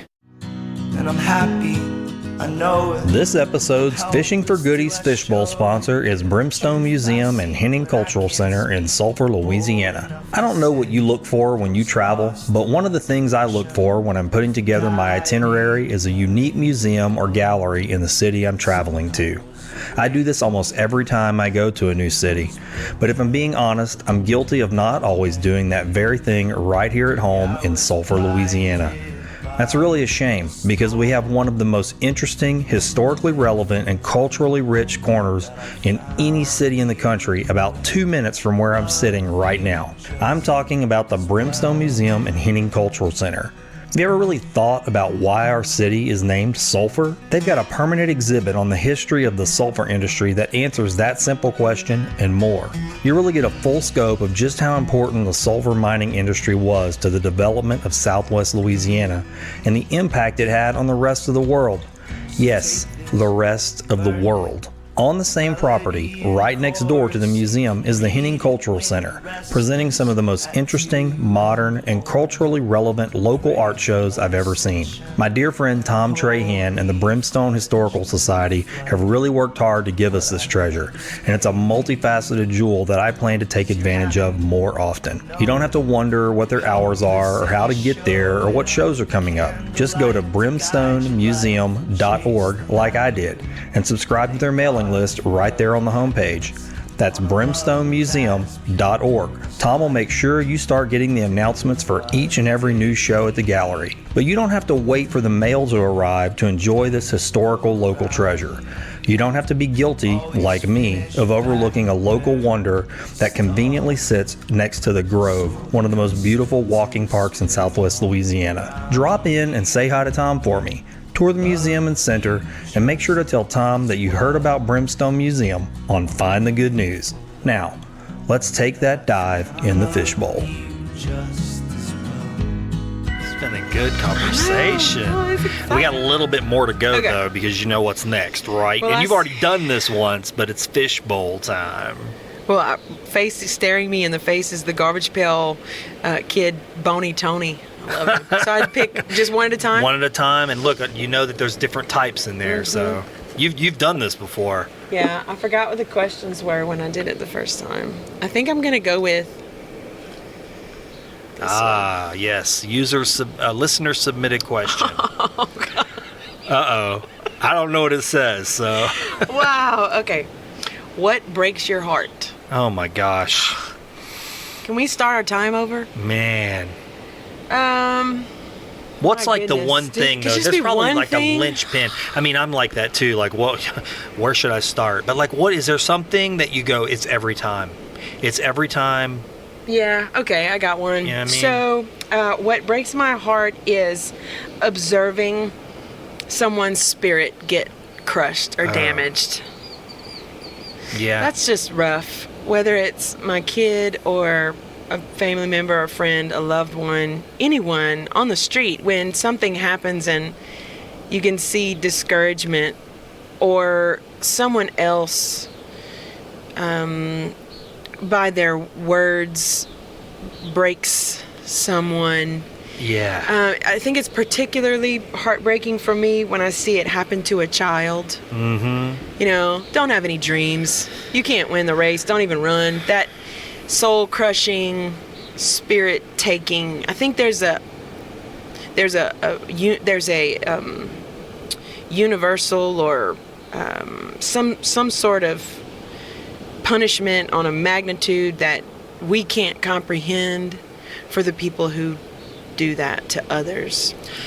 You can see it when it happens too. I actually agree. It may not be the linchpin thing, but it's high on my list. I think it's because it's been done to me. You know, I think that's probably why it bothers me. I have this weird radar for it. Like, I was at the grocery store a couple of weeks ago shopping, and I saw this dad and his son, and I don't know why, but I could just feel it off of them that there was like a father-son tension. And I heard the dad ask the son to do something, and I was just out of the corner of my eye watching him, and the son just kind of winced or sighed or something, and his dad just like yanked his arm and like just started to just strip him down basically in the store. And I watched the kid just, it's none of my business, but at the same time I know, because he's not doing anything that anybody would say is abuse. Most people would say, oh well, that's his son, that's the way it is, what is it, spare the rod, spoil the child, all that kind of stuff. And I just kind of watched out of the corner of my eye, and I could just see the life just drain out of that kid. And I was like, man, I know that most folks would probably be like, whatever. But I was just like, this kid's life is literally changing right here. And how often does this happen, And how is that going to shape and form him into a parent and a caregiver or a spouse to someone else? Yeah. I wish people would think just a little bit more before they take actions that kills a spirit. Yeah. Yeah, don't tell somebody, like, I know I could do that. I mean, I could totally rewrite history. And when my son starts talking about the planets and telescopes and wanting to go do things with microscopes and build rockets and all these things he wants to do, and just go, son, what are you doing? Who cares? Son, why are you doing that? That's not going to work. Or, I don't know. Defeat his spirit, beat it out of him. I think there are multiple forms of spirit killing that I see happen, and that breaks my heart for sure. Okay, are we ready for next one? Yeah, I'm ready when you are. It's like question roulette. It makes me very nervous. I'll play with you, so it's okay. If you could choose your last words, what would they be? Oh my gosh. So this one's easy for me. Two heavy questions, though. Yeah, it's good. So my best friend's mom, this is immediately what I think about when I read this question. My best friend, her mom passed away several years ago from leukemia. She was a radiology technician, and she was... my mom tended to be strict, and this is your curfew, and you're my only child, and nothing can happen to you, and you've got to obey all the rules and do everything exactly right. And and my best friend's mom she had 3 kids, and 2 of them were boys, so it was like where the wild things are. We were safe, but we got to ride horses and come ride horses on the beach, and it was adventure. And my mom was adventuresome too, but I was the only one, so it wasn't like, oh, something happens to her, I got 2 more. But for my best friend's mom, it was she took the approach of go live your life, what do you guys want to do? You're old enough to start making some decisions. You figure out what you're going to need to do all these things for us, and feed the cows and make sure the horses get water and the blah, blah, blah, blah. Right. Do all these things and then go to the beach. So I loved her and still love her very deeply. And I was so grateful then and now that my friend allowed me to share her with her. And so when she was dying in the hospital, I climbed up in bed with her, and she could only open one eye at that point, and she opened her eye, and I said, it's me, and I'm laying there by her, and she was in that sort of rhythmic breathing that happens before a person passes away, and I said, I love you so much. And she hadn't said anything in hours maybe, and she, in that breathing, said, I love you, like in and out, and that was the last thing that she said. And for me, that whatever, if I'm in a ditch, or if I'm in an accident, or I succumb to an illness, that's what the last thing that leaves my body I want. That's what, I love you. If I could choose them, that's what it would be. That's and then maybe I powerful. might be alone when it happens. I always think that. That's actually a fear, I guess, of mine. I maybe not a fear, but I want my family, my children especially, and my wife. I think that, God, if something happens to me ever, if I'm, because it does happen. People drive, get in accidents, whatever. I drive a lot. Yeah. And I mean, me too. And I think, anything could happen. Especially in the world today. I mean, we see it all the time. Tragedies happen and people are just gone. Mm-hmm. And I always think that, like, I just want to make sure that they know I love them. And I try my best, especially when I leave the house, to always make sure every person that was there, never, even if they're sleeping, like especially with my littlest one, I go in there and rub his head and tell him bye, even though he can't hear me. And that may be just more for me than him. I don't know, but I just want him to know. That's important. I agree. Absolutely. It's the highest value. I struggled for a long time after my mom's mother, the one who said, look at that, it says going home. He's not supposed to go anywhere without me. The seagulls. Yeah. I struggled for a long time with feeling as though, for years, maybe 4 years after she passed away, not clearly articulating to her so that there was no question for her how important she was to me, how her influence and her life and the impression she made on me turned me into the person that I was, because she was very unassuming. And to the point where I would wake up during sleep and be troubled by it and not be able to get to sleep, and thinking about it a lot. And I guess maybe I just came to a point, a place of peace where I knew wherever her spirit was that she knew.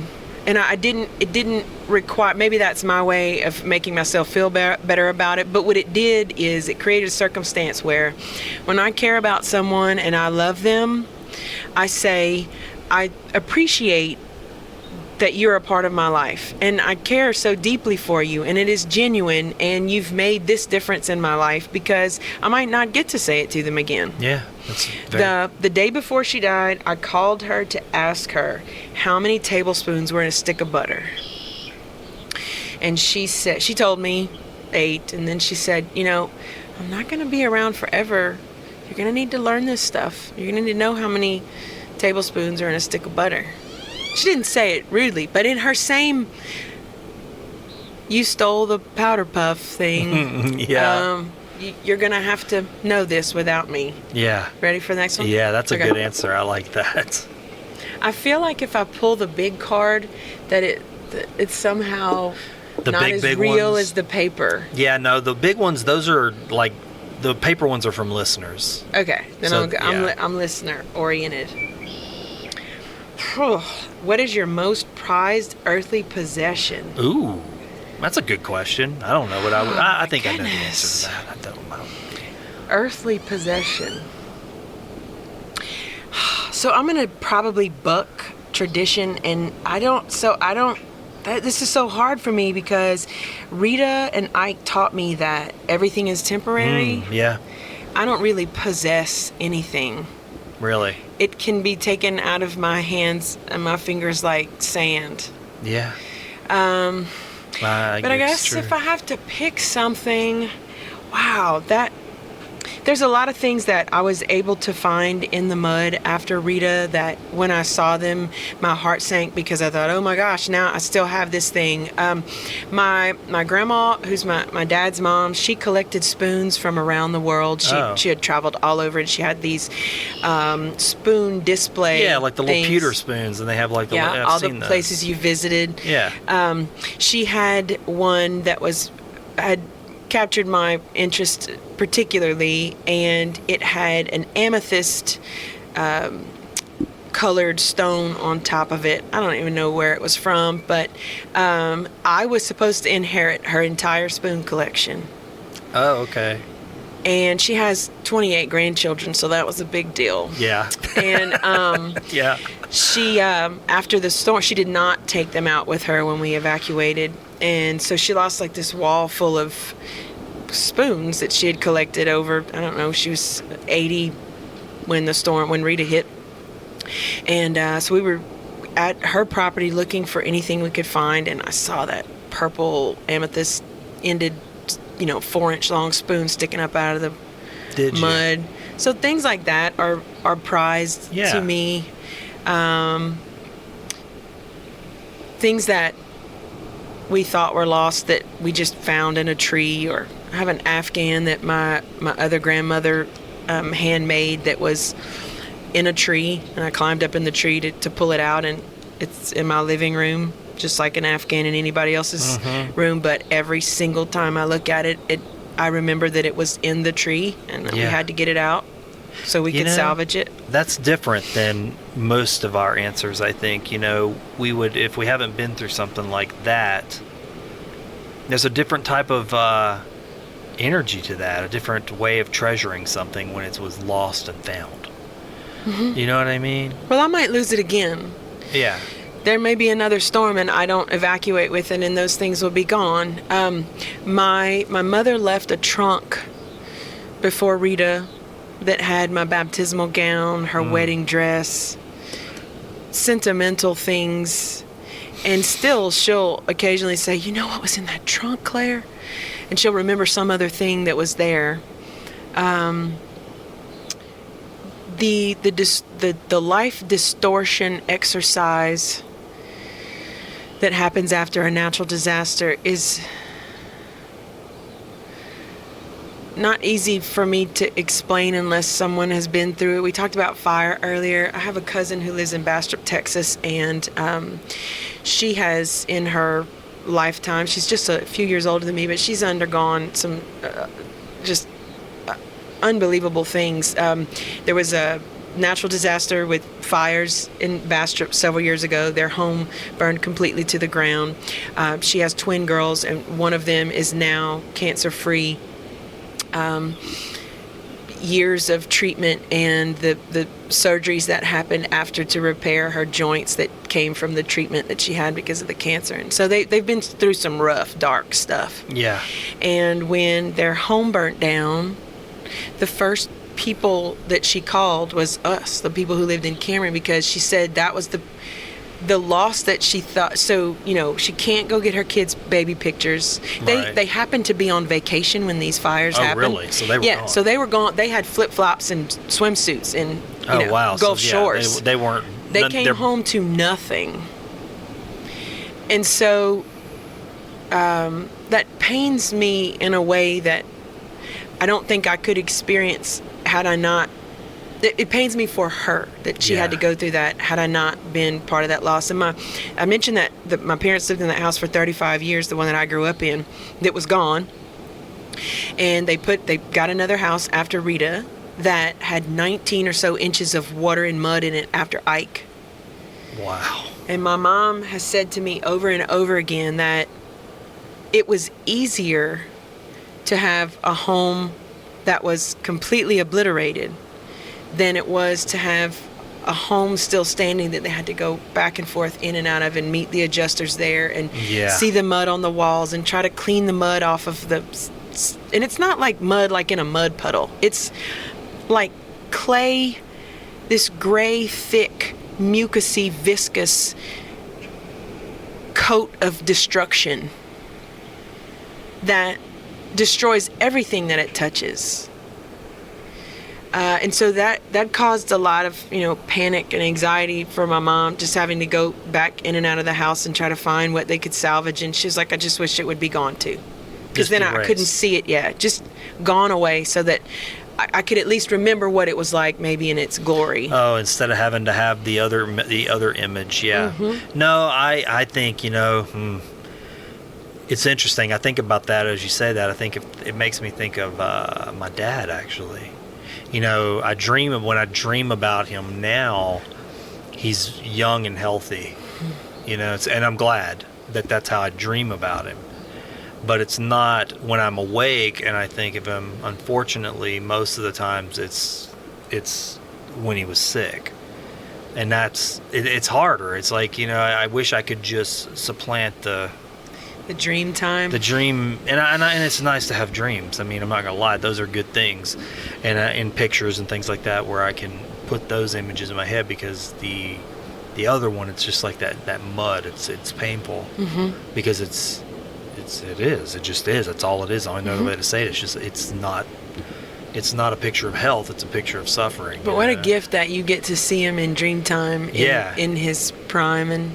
Yeah, that is interesting. I had there was one time right after he passed away, not too long, maybe a few weeks, I was in a store, and I saw him out of the corner of my eye, and it was the strangest dream. I got to see him, and every time I would turn the aisle to try to to talk to him, because I was like, oh, there's my dad. He's not dead. That was kind of like the dream. Oh, he's not dead. It's my dad. He's right there. And so I was like, Dad. And I'd go to talk to him, and he would go around the corner with his buggy. And then when I would make the corner, he would be on the next aisle, but he would look different. He would be a different version of himself, like all the different versions throughout his life. Wow, but it what was a cool so dream. strange. I remember waking up going, but it was like the last version of him was like young. He was young and healthy. It was like his, I guess, 19, 20-year-old self, before I was born. And it was just a nice dream. And I sometimes Isn't it amazing that your brain was doing that? It is amazing. And I think there's a lot of things you could apply to that. I mean, for me, I've thought about it a lot. I had to make I did his video for the funeral. Mm-hmm. And so I had all these pictures, and it was a good exercise for me, honestly, a very heart-wrenching one, but it changed me. So I was home alone doing that for like 7 or 8 hours one day. And so it was going through all these pictures, cutting them out, and I was I do video editing, so I wanted it to be nice. And so it was like doing all the timing, treating it, using the skills I had, but applying it to this person that is so important in your life. And I think that might be what did that. It was like the video I made was kind of like that. He's a baby, he's a boy, he's a soldier, he's a father, he's a husband, Yeah. And I think that what happened is I was kicking around in my brain somewhere, but my brain created it like an experience for me, like a virtual reality world where I could go see him moving and breathing and happy, healthy. But no version of him in that dream was like he was in the hospital. Do you know what I mean? Yeah. It's like my mind didn't put that there. Everything else was there. It's interesting. I had an experience similar to that about 2 years ago. One of the people I love most in the world, my cousin Laurie, she and her husband and their daughter lost her son, and he was in his 30s, and he was born with some developmental issues, and so he was our baby his entire life. And he became ill and passed away, and they have a home here in Cameron, which they've always had, and they bought a home in Lake Charles so that if they needed to evacuate, they'd have a place. Well, that's where they keep all of their albums of photographs. So I was there. I happened to be there because they all graciously and generously let us use it, like if we're in between meetings, or so that we don't have to drive to Lake Charles early in the morning, drive all the way back to Cameron, and drive back if we have to be there in the afternoon. They let us hang out there because no one lives in that house full time. Long story short, my cousin Laurie asked me when he passed away if I would go through the albums while I was there. My son was in driving school, and he had to be there at 8 a.m. the next morning, so we went the night before so we wouldn't have to drive all the way from Cameron to Lake Charles for the driving course. So I got this opportunity to go through all of their albums, and she, like my mom, takes tons and tons of pictures, and she actually takes the time to, well, I was about to say get the film developed. Boy, I'm dating myself. But when you had to get film developed, so she would do it then, and she still gets her photos printed out. Long story short, although I was overwhelmed with sadness that he wasn't with us here anymore, and I couldn't imagine the pain that my cousin and her husband and their daughter the loss that they were feeling, because he was so important. But what I got to do was see pictures of him in a bouncy house and in the swimming pool with all of us around him. And it wasn't just one event. It was a lifetime of on the beach and in the water and with family and birthday cake after birthday cake and happiness and joy and the world that they created for him to get the highest and best experience out of his life, and how that spilled over into all of our lives. And she wanted me to get pictures together. What a great, so that you talked about that, those moments that got captured that happened to be where the photo was actually taken, how that captures something. But I was really grateful, because in all that sadness I was like, wow, look how joyful and joyous our family is, and how much we love each other, and all those special things that happened that we got to be a part of was pretty awesome.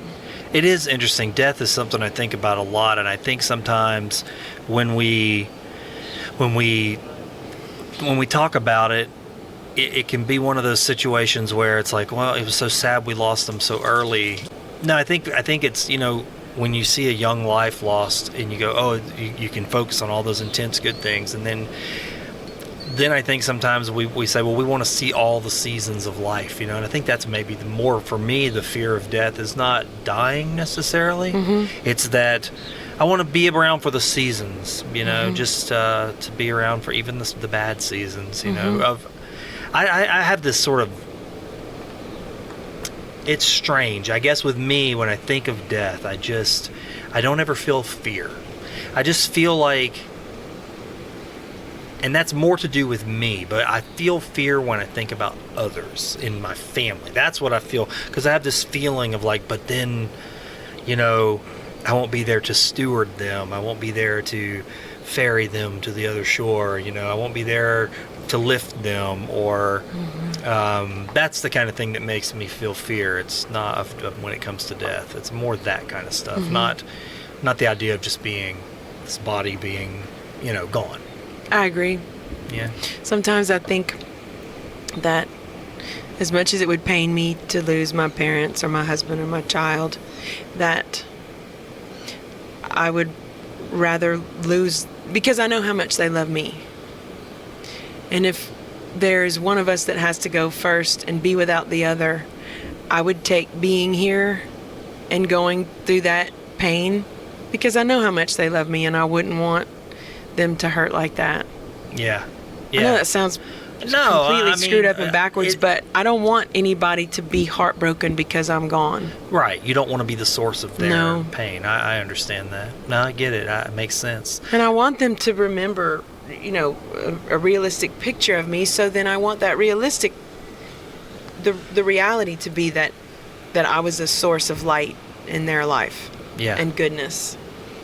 So I got to do that while I'm here. That's right. It sounds like you are doing that. Well, thank you. So, how do people connect with you, find you? Like, what's the best way, man? Because you're doing a lot of stuff. But I mean, I know granted they can follow you on social media, but that might just be only one snapshot. What's like the best way, like if you want people to get a full scope of like what's going on with you, if you want people to do that? Personally, I don't necessarily. I think I share too much of myself. Yeah. On occasion. Not like this is great. I really enjoy it. I tend to want to be intimate and engaged. I think it's just something I naturally feel and want to do. And professionally, I have to remind myself that I don't have to do that. Yeah. But if people want to learn more about Cameron Parish, because there's lots of misinformation that floats around, they can, in terms of our economy, it's a good resource to visit our police. My goodness, if I can get one of them out. Our port's website. Okay. Which is just CameronParishPort.com. Okay. P-O-R-T, port.com. You can also visit the Cameron Parish Police Jury's website, CameronPJ.org. You can find lots of information from those two websites alone. Our port developed a newcomer's guide, which has all kinds of wonderful, helpful information from when our public dump sites are open in winter hours and summer hours, and where restaurants are, and the post office, and things that would, like the newcomers that you saw in Stellar Beans, people like that might need to know, but also developers. We are working right now with Louisiana Economic Development to certify our parish in their Development Ready Communities program. The only that is reserved for municipal areas, but because we don't have any municipal areas, they're allowing us to do it, get the certification parish-wide. The only other community in Southwest Louisiana that has that certification from Louisiana Economic Development is the city of DeRidder. So in that void, we would like to be the guinea pig and have it happen parish-wide for Cameron, which I think is a great thing, and we've got a lot of involvement in that process. In terms of the industrial projects, our public port authority that I direct, we have a project tab on our website at CameronParishPort.com that has direct links to all of those projects. Okay. If anybody's interested in liquefied natural gas export projects and the facts of those projects, I would strongly encourage them to visit the Federal Energy Regulatory Commission's website. That's the FERC, F-E-R-C. And FERC.gov. You can, in the search bar, type in a word or phrase like Commonwealth LNG or Monkey Island LNG or Cheniere Energy or any Magnolia LNG, any project that you want to learn factual information, which I strongly encourage people to pursue. It's there. There are very helpful, easy to read maps that show the locations of these projects. There is a cluster of so many projects over Southeast Texas and Southwest Louisiana, you can't even see the state. Wow. So if people are interested in knowing what the reality is, that's where I would start, the Federal Energy Regulatory Commission. When I left Entergy, which was a phenomenal opportunity, by the way, I only left to come and do this work because I wanted so desperately to work here in Cameron Parish. When I left, I started there, the Federal Energy Regulatory Commission's website, doing research about these projects so that when I spoke about them, I was actually saying something real rather than something that I heard on the street. And the Federal Energy Regulatory Commission had the town that Cameron LNG was located in listed as Hackleberry. Really? Yeah, Hackleberry. Hackleberry. Yeah. That's a cute name. I know, Hackleberry Finn. And so here I am, this kid from Cameron Parish who's seeing, $35 billion in capital expenditure being spent here in Cameron Parish with another $40 billion to go, and just this crazy, absurd number of projects. And after all of this, decade and a half of devastation and recovery and trying to be resilient, and I'm so tired. And I thought, you know what? What's the worst they can do? They can't eat me. So I call the person who's the manager of those dockets. Excuse me. And very nice lady. I introduced myself to her and explained to her, what I do in economic development and where I'm located. And I said, so I have a question. I said, how do I get you guys to correct the name of the location of one of these facilities? Oh, well, she starts going through this long process. It's tedious. You're going to have to apply for it. And I was like, really? Because the place that you have it located at doesn't even exist in our parish. It's on you. You're not the one correctly locating where this facility is. So I send her a map and it shows Hackberry, and she calls me back and she says, that's fine. You don't need to go through that whole process. We're just going to correct it. We're going to list it as Hackberry. And I thought, you know what? If the rest of the world is looking at this extremely rural, esoteric, isolated place that I'm so proud to be from, then at least I want them to get it right. Sure. Why not? Because the rest of the world is watching us. And who knows, there might even be a Hackleberry out there somewhere, and it's just going to create confusion. There might be. There might be. It could be the wrong. You know what I'm saying, though? I mean, I'm serious. Yeah. Like, you're not even joking. I mean, I know it sounds silly, but I've looked up places before and went, well, I think this is it, but it's not the name that I'm looking for. It's maybe in the vicinity. Niblet by Thornwell and Niblet's Bluff. There you go. Yeah. Could be wrong. Yeah. No, there's nothing worse. Maybe there's another Orrin Parker and he spells his name O-R-E-N, and I go to meet with him and he's not you. That's right. It matters. It does matter. I know. You're right. I totally agree. I feel like that with businesses. I mean, when we're doing branding or anything like that, especially businesses that have multiple locations but they're the same name, that can get very hairy trying to get all that correct. Get it right. And it takes a bunch of time, and I mean, it is frustrating, but it's worth doing because you don't want to send people to the wrong place. Not at all. Yeah, that's funny. Hackleberry.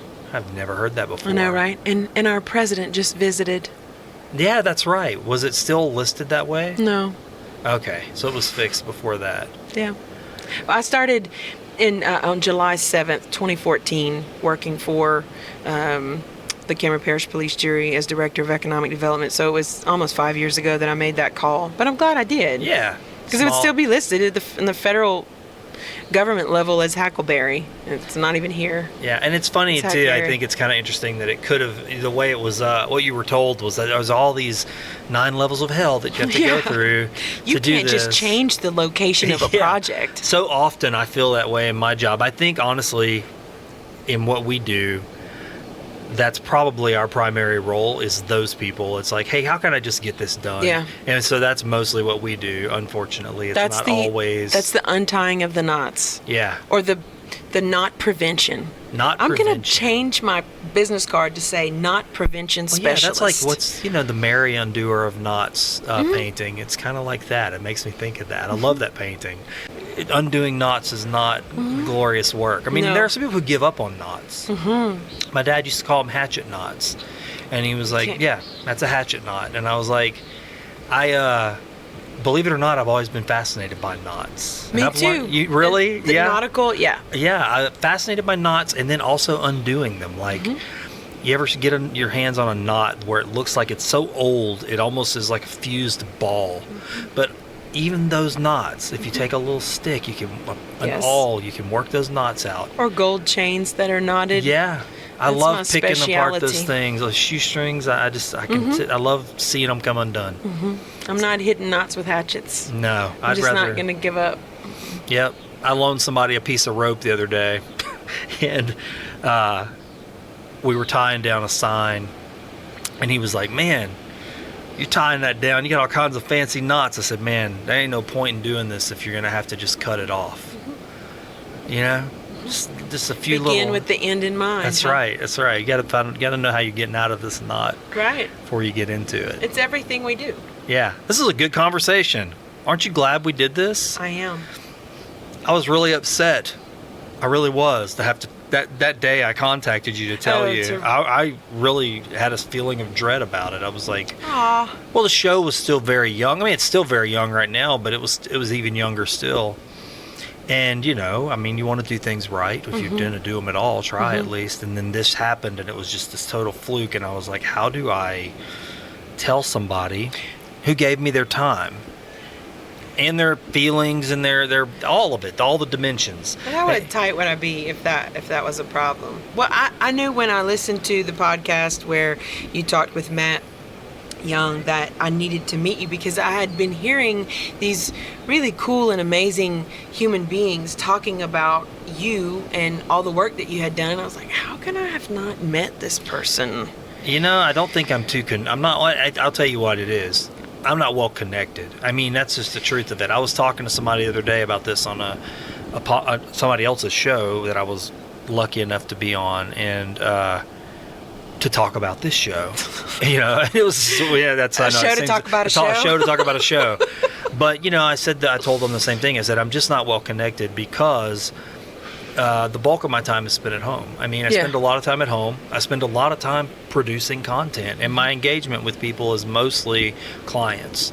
And so once you get through engaging with clients and then producing content and then have some time for your family and then leave a little room for emergencies. Not much remainder. There's not a lot of, no. And I mean, I do know people, and I'm not going to I don't want it to sound like I'm belittling them, but I do know people personally who, very good people too, who work in the community and do great things, but they fill every waking hour engaged in something other than home.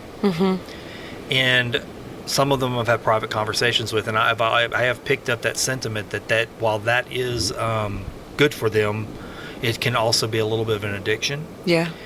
And then there's this feeling of time passing you by at home, like your children going, where's XYZ, where's mom, where's dad? I don't want that. No. So sometimes I just have to miss out on being a well-connected person. As my grandmother would say, neither me. Yeah. No, it's the time that I have that is most valuable is when I get to spend with my loved ones, the ones that I'm most that I have the most intimacy with, and that when I'm away from them, when I'm traveling, all I want to do is be with them, and I totally get that, and I've had to carve or take the machete to a new part of my path where being at home for a day and hanging out with my husband the whole day and not answering the phone is a good, healthy thing for me. Yeah. I had a conversation recently with a young entrepreneurial type of person. And they were a part of a committee that I was involved with. Not really that I was on the committee, but I'm working with the committee in some capacity. And there was one person who was just never at the meetings. And I'd never met them. I'd only seen their picture, but their name was on the list. And I asked why they were never there. I said, I don't know if I'm supposed to be contacting them or reaching out. And the young entrepreneurial types, you could see it, like a shifting of their body and their language, and they kind of chuckled under their breath and like, well, Mr. Such and Such never comes because he says his children have homework at night and he wants to do homework with his children. And the way it was said was like and I'm being bluntly honest, I took from what the way that was said was like, I wanted like, and ... and he's an idiot. Mm-hmm. Like, almost, or he's weak. Or he's not like us. Not good enough. He doesn't get it. Like, this is the entrepreneurial game. This is the economics of the area. This is what you have to do. These are the sacrifices. And I'm just like, talk to me in 10 years. You guys are 28, 32. Some of you have kids, some of you don't. Sooner or later, and you're not going to feel this way. You too will be saying, because this older gentleman who doesn't come to this meeting because you schedule it at 6:30 at night, he has chosen his family. He's chosen his family. If they're and I get it. I was like, and once I finally did meet this person, I realized very quickly. I was like, his priorities are correct. I was in his office. I saw his family. He has lots of pictures of his children. He's at their stuff, and I got it. I was like, oh, he's prioritized properly.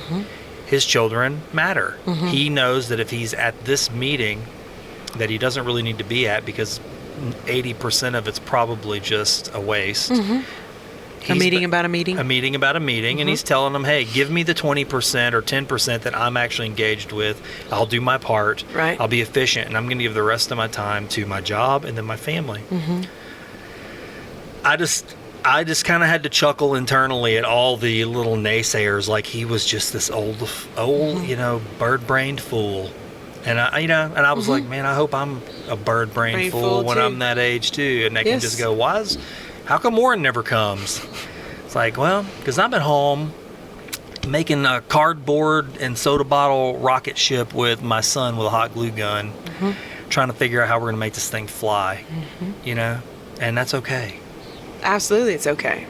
That's okay. And I think, too, that there are a handful of those folks that we're talking about that have chosen not to have children, and they might never have children, and there may not be some other obligation, and for them, they are doing the thing that they need to do. I almost, if I'm being completely honest, to each person his own way and path and gifts or what have you, but I always think that, I'm like, if you don't have children and you've chosen to not have children, hey, that's a Thank you for engaging. Thank you. Yes. I mean, you can actually go out and giving so much of yourself, so much time. And I think about that now as a parent. I go, well, so what I'm going to have to do if I'm not that person is I need to engage my children, right? Shouldn't I be making them? And maybe my children won't have children. Maybe they'll decide to do something.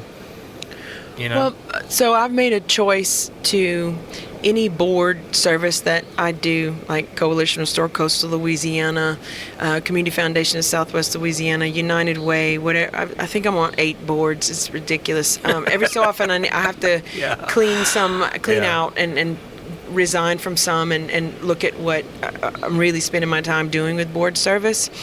So my thing has been for a few years and is currently that if it's if it's not focused solely on Cameron Parish, like the Cameron Lions Club, which we give nearly $20,000 away a year in scholarships to Cameron Parish students, which I absolutely think it's very important to continue to do that for myself. But the other board service opportunities that I pursue or that I accept when someone comes to me is if it's a regional board that seeks representation from all 5 parishes in Southwest Louisiana, and I'm the Cameron Parish person, then I'm happy to be of service in that way. But if there's no activity or initiative on the part of that particular board, then I need to remove myself from it. Right. I get that. Makes sense. Right. So I live here, I work here. I want the people who live and work here to feel like they have value to me. So I try to find ways to help that happen. And, in my mind, I've given myself some time frames in which that particular organization that has asked me to participate has an opportunity, with my support and my active engagement, and access to my network, to make some things happen. Yeah. And if they don't, then I will quietly remove myself in an appropriate fashion from that particular board. Makes sense. I listened to a good conversation the other day it was a touchy subject, but for a lot of people, but I did enjoy the way it was presented. It was an abortion conversation, and it was about pro-life or pro-choice, and the lady doing the presentation, I think one of the audience members kind of sabotaged her and was really heated, and she told her, she said, well, you care about these babies before they're born, but then you don't care about them when they're in foster homes. You don't care about them whenever they're struggling. You don't have any support for them after they're born. You don't care about the mother. And so there was this whole list of things that they don't care about.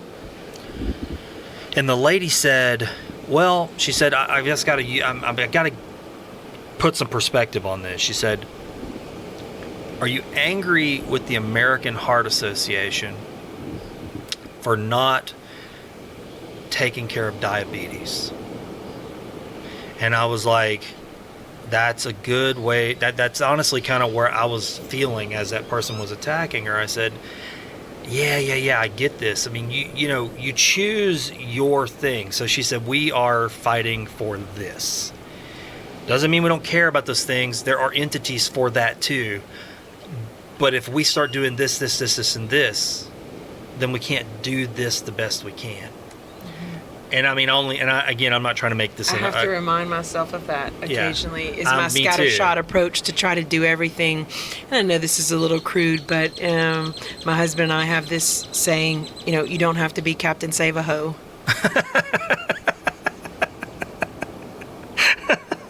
Are you Captain Save-A-Ho? I don't know. Mr. Earthworm Saver? Yeah, right. That's right. What exactly? No, it's true. Where does it end? Like, where does it end? How do I really bring the most benefit and use the gifts that I've been given to help others? That's right. Do I cast the widest net I possibly can and have less influence on more people and more things?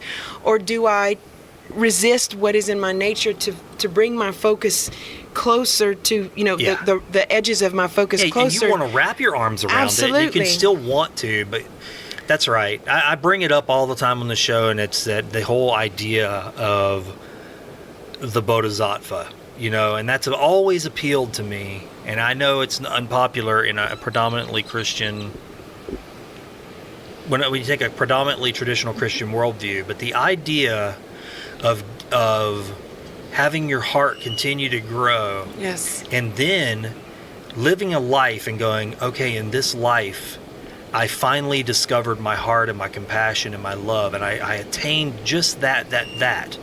And now perhaps whatever is me that is beyond my teeth and bones and all that could potentially come back to this world and re-engage, like we talked about engaging earlier, and re-engage, hopefully discovering my compassionate heart earlier in my life, and then also wrapping my arms around the world in a new way, and just continue to do that. That appeals to me. Yeah. I mean, it may not appeal to everybody, because the idea of a perfect place where there is no pain and suffering is a wonderful thing. But when your heart's a hollow bowl, right, and that's what you feel, and you want that bowl to keep getting bigger and bigger.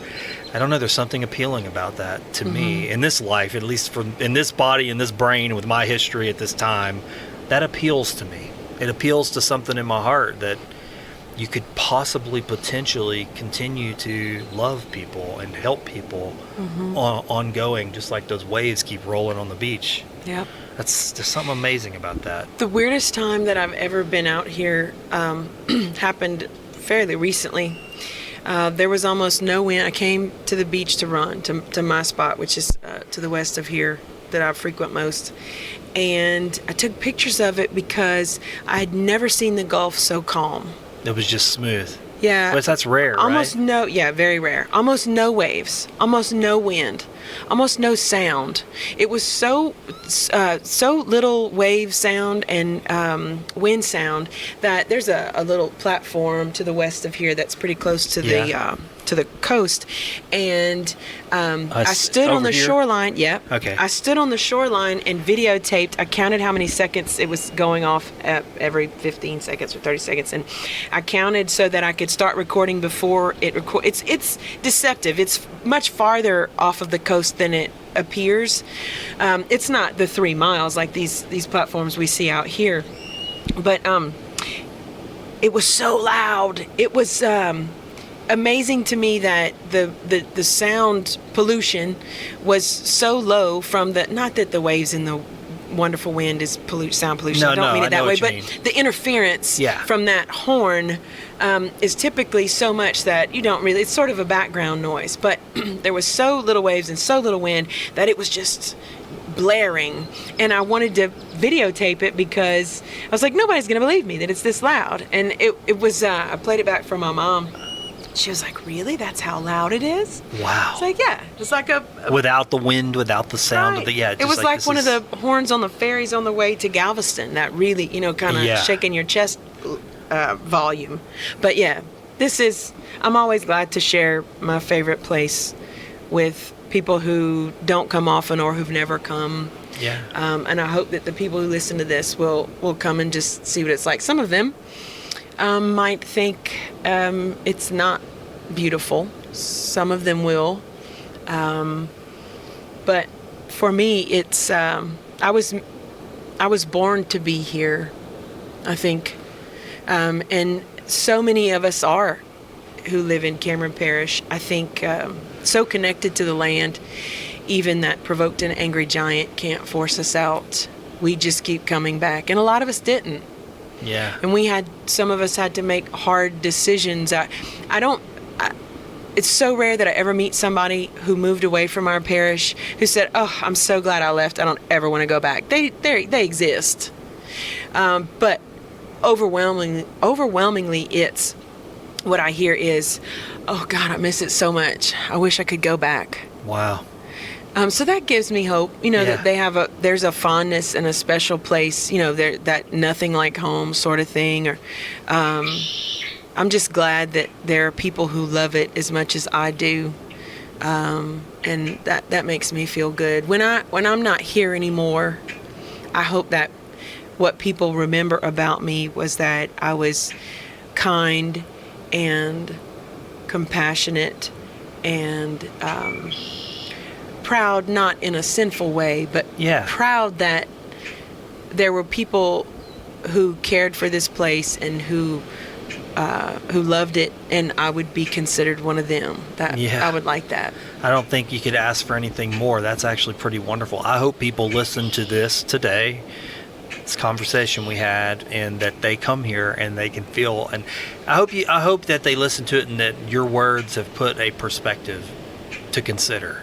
Awesome. Do you know what I mean? Yeah. Like, it's fun to travel, but just come down here and really have a staycation. Yeah, just stand. We in do the places have a wonderful. We have the first hotel built in Cameron Parish in probably 60 years. It's in Hackberry. It's right on the Creole Nature Trail. It's a wonderful, beautiful place with an eatery and a bar in it that you wouldn't know that you were in a place like Hackberry if you stepped out of it. Really? And it's amazing. It's right off the Creole Nature Trail. I invite people to come and stay. But yeah, it's always an adventure here for sure.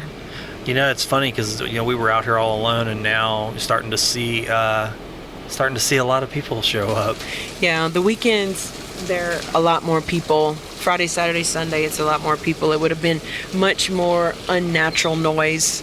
You'd have heard motors and engines and ATVs and things like that, but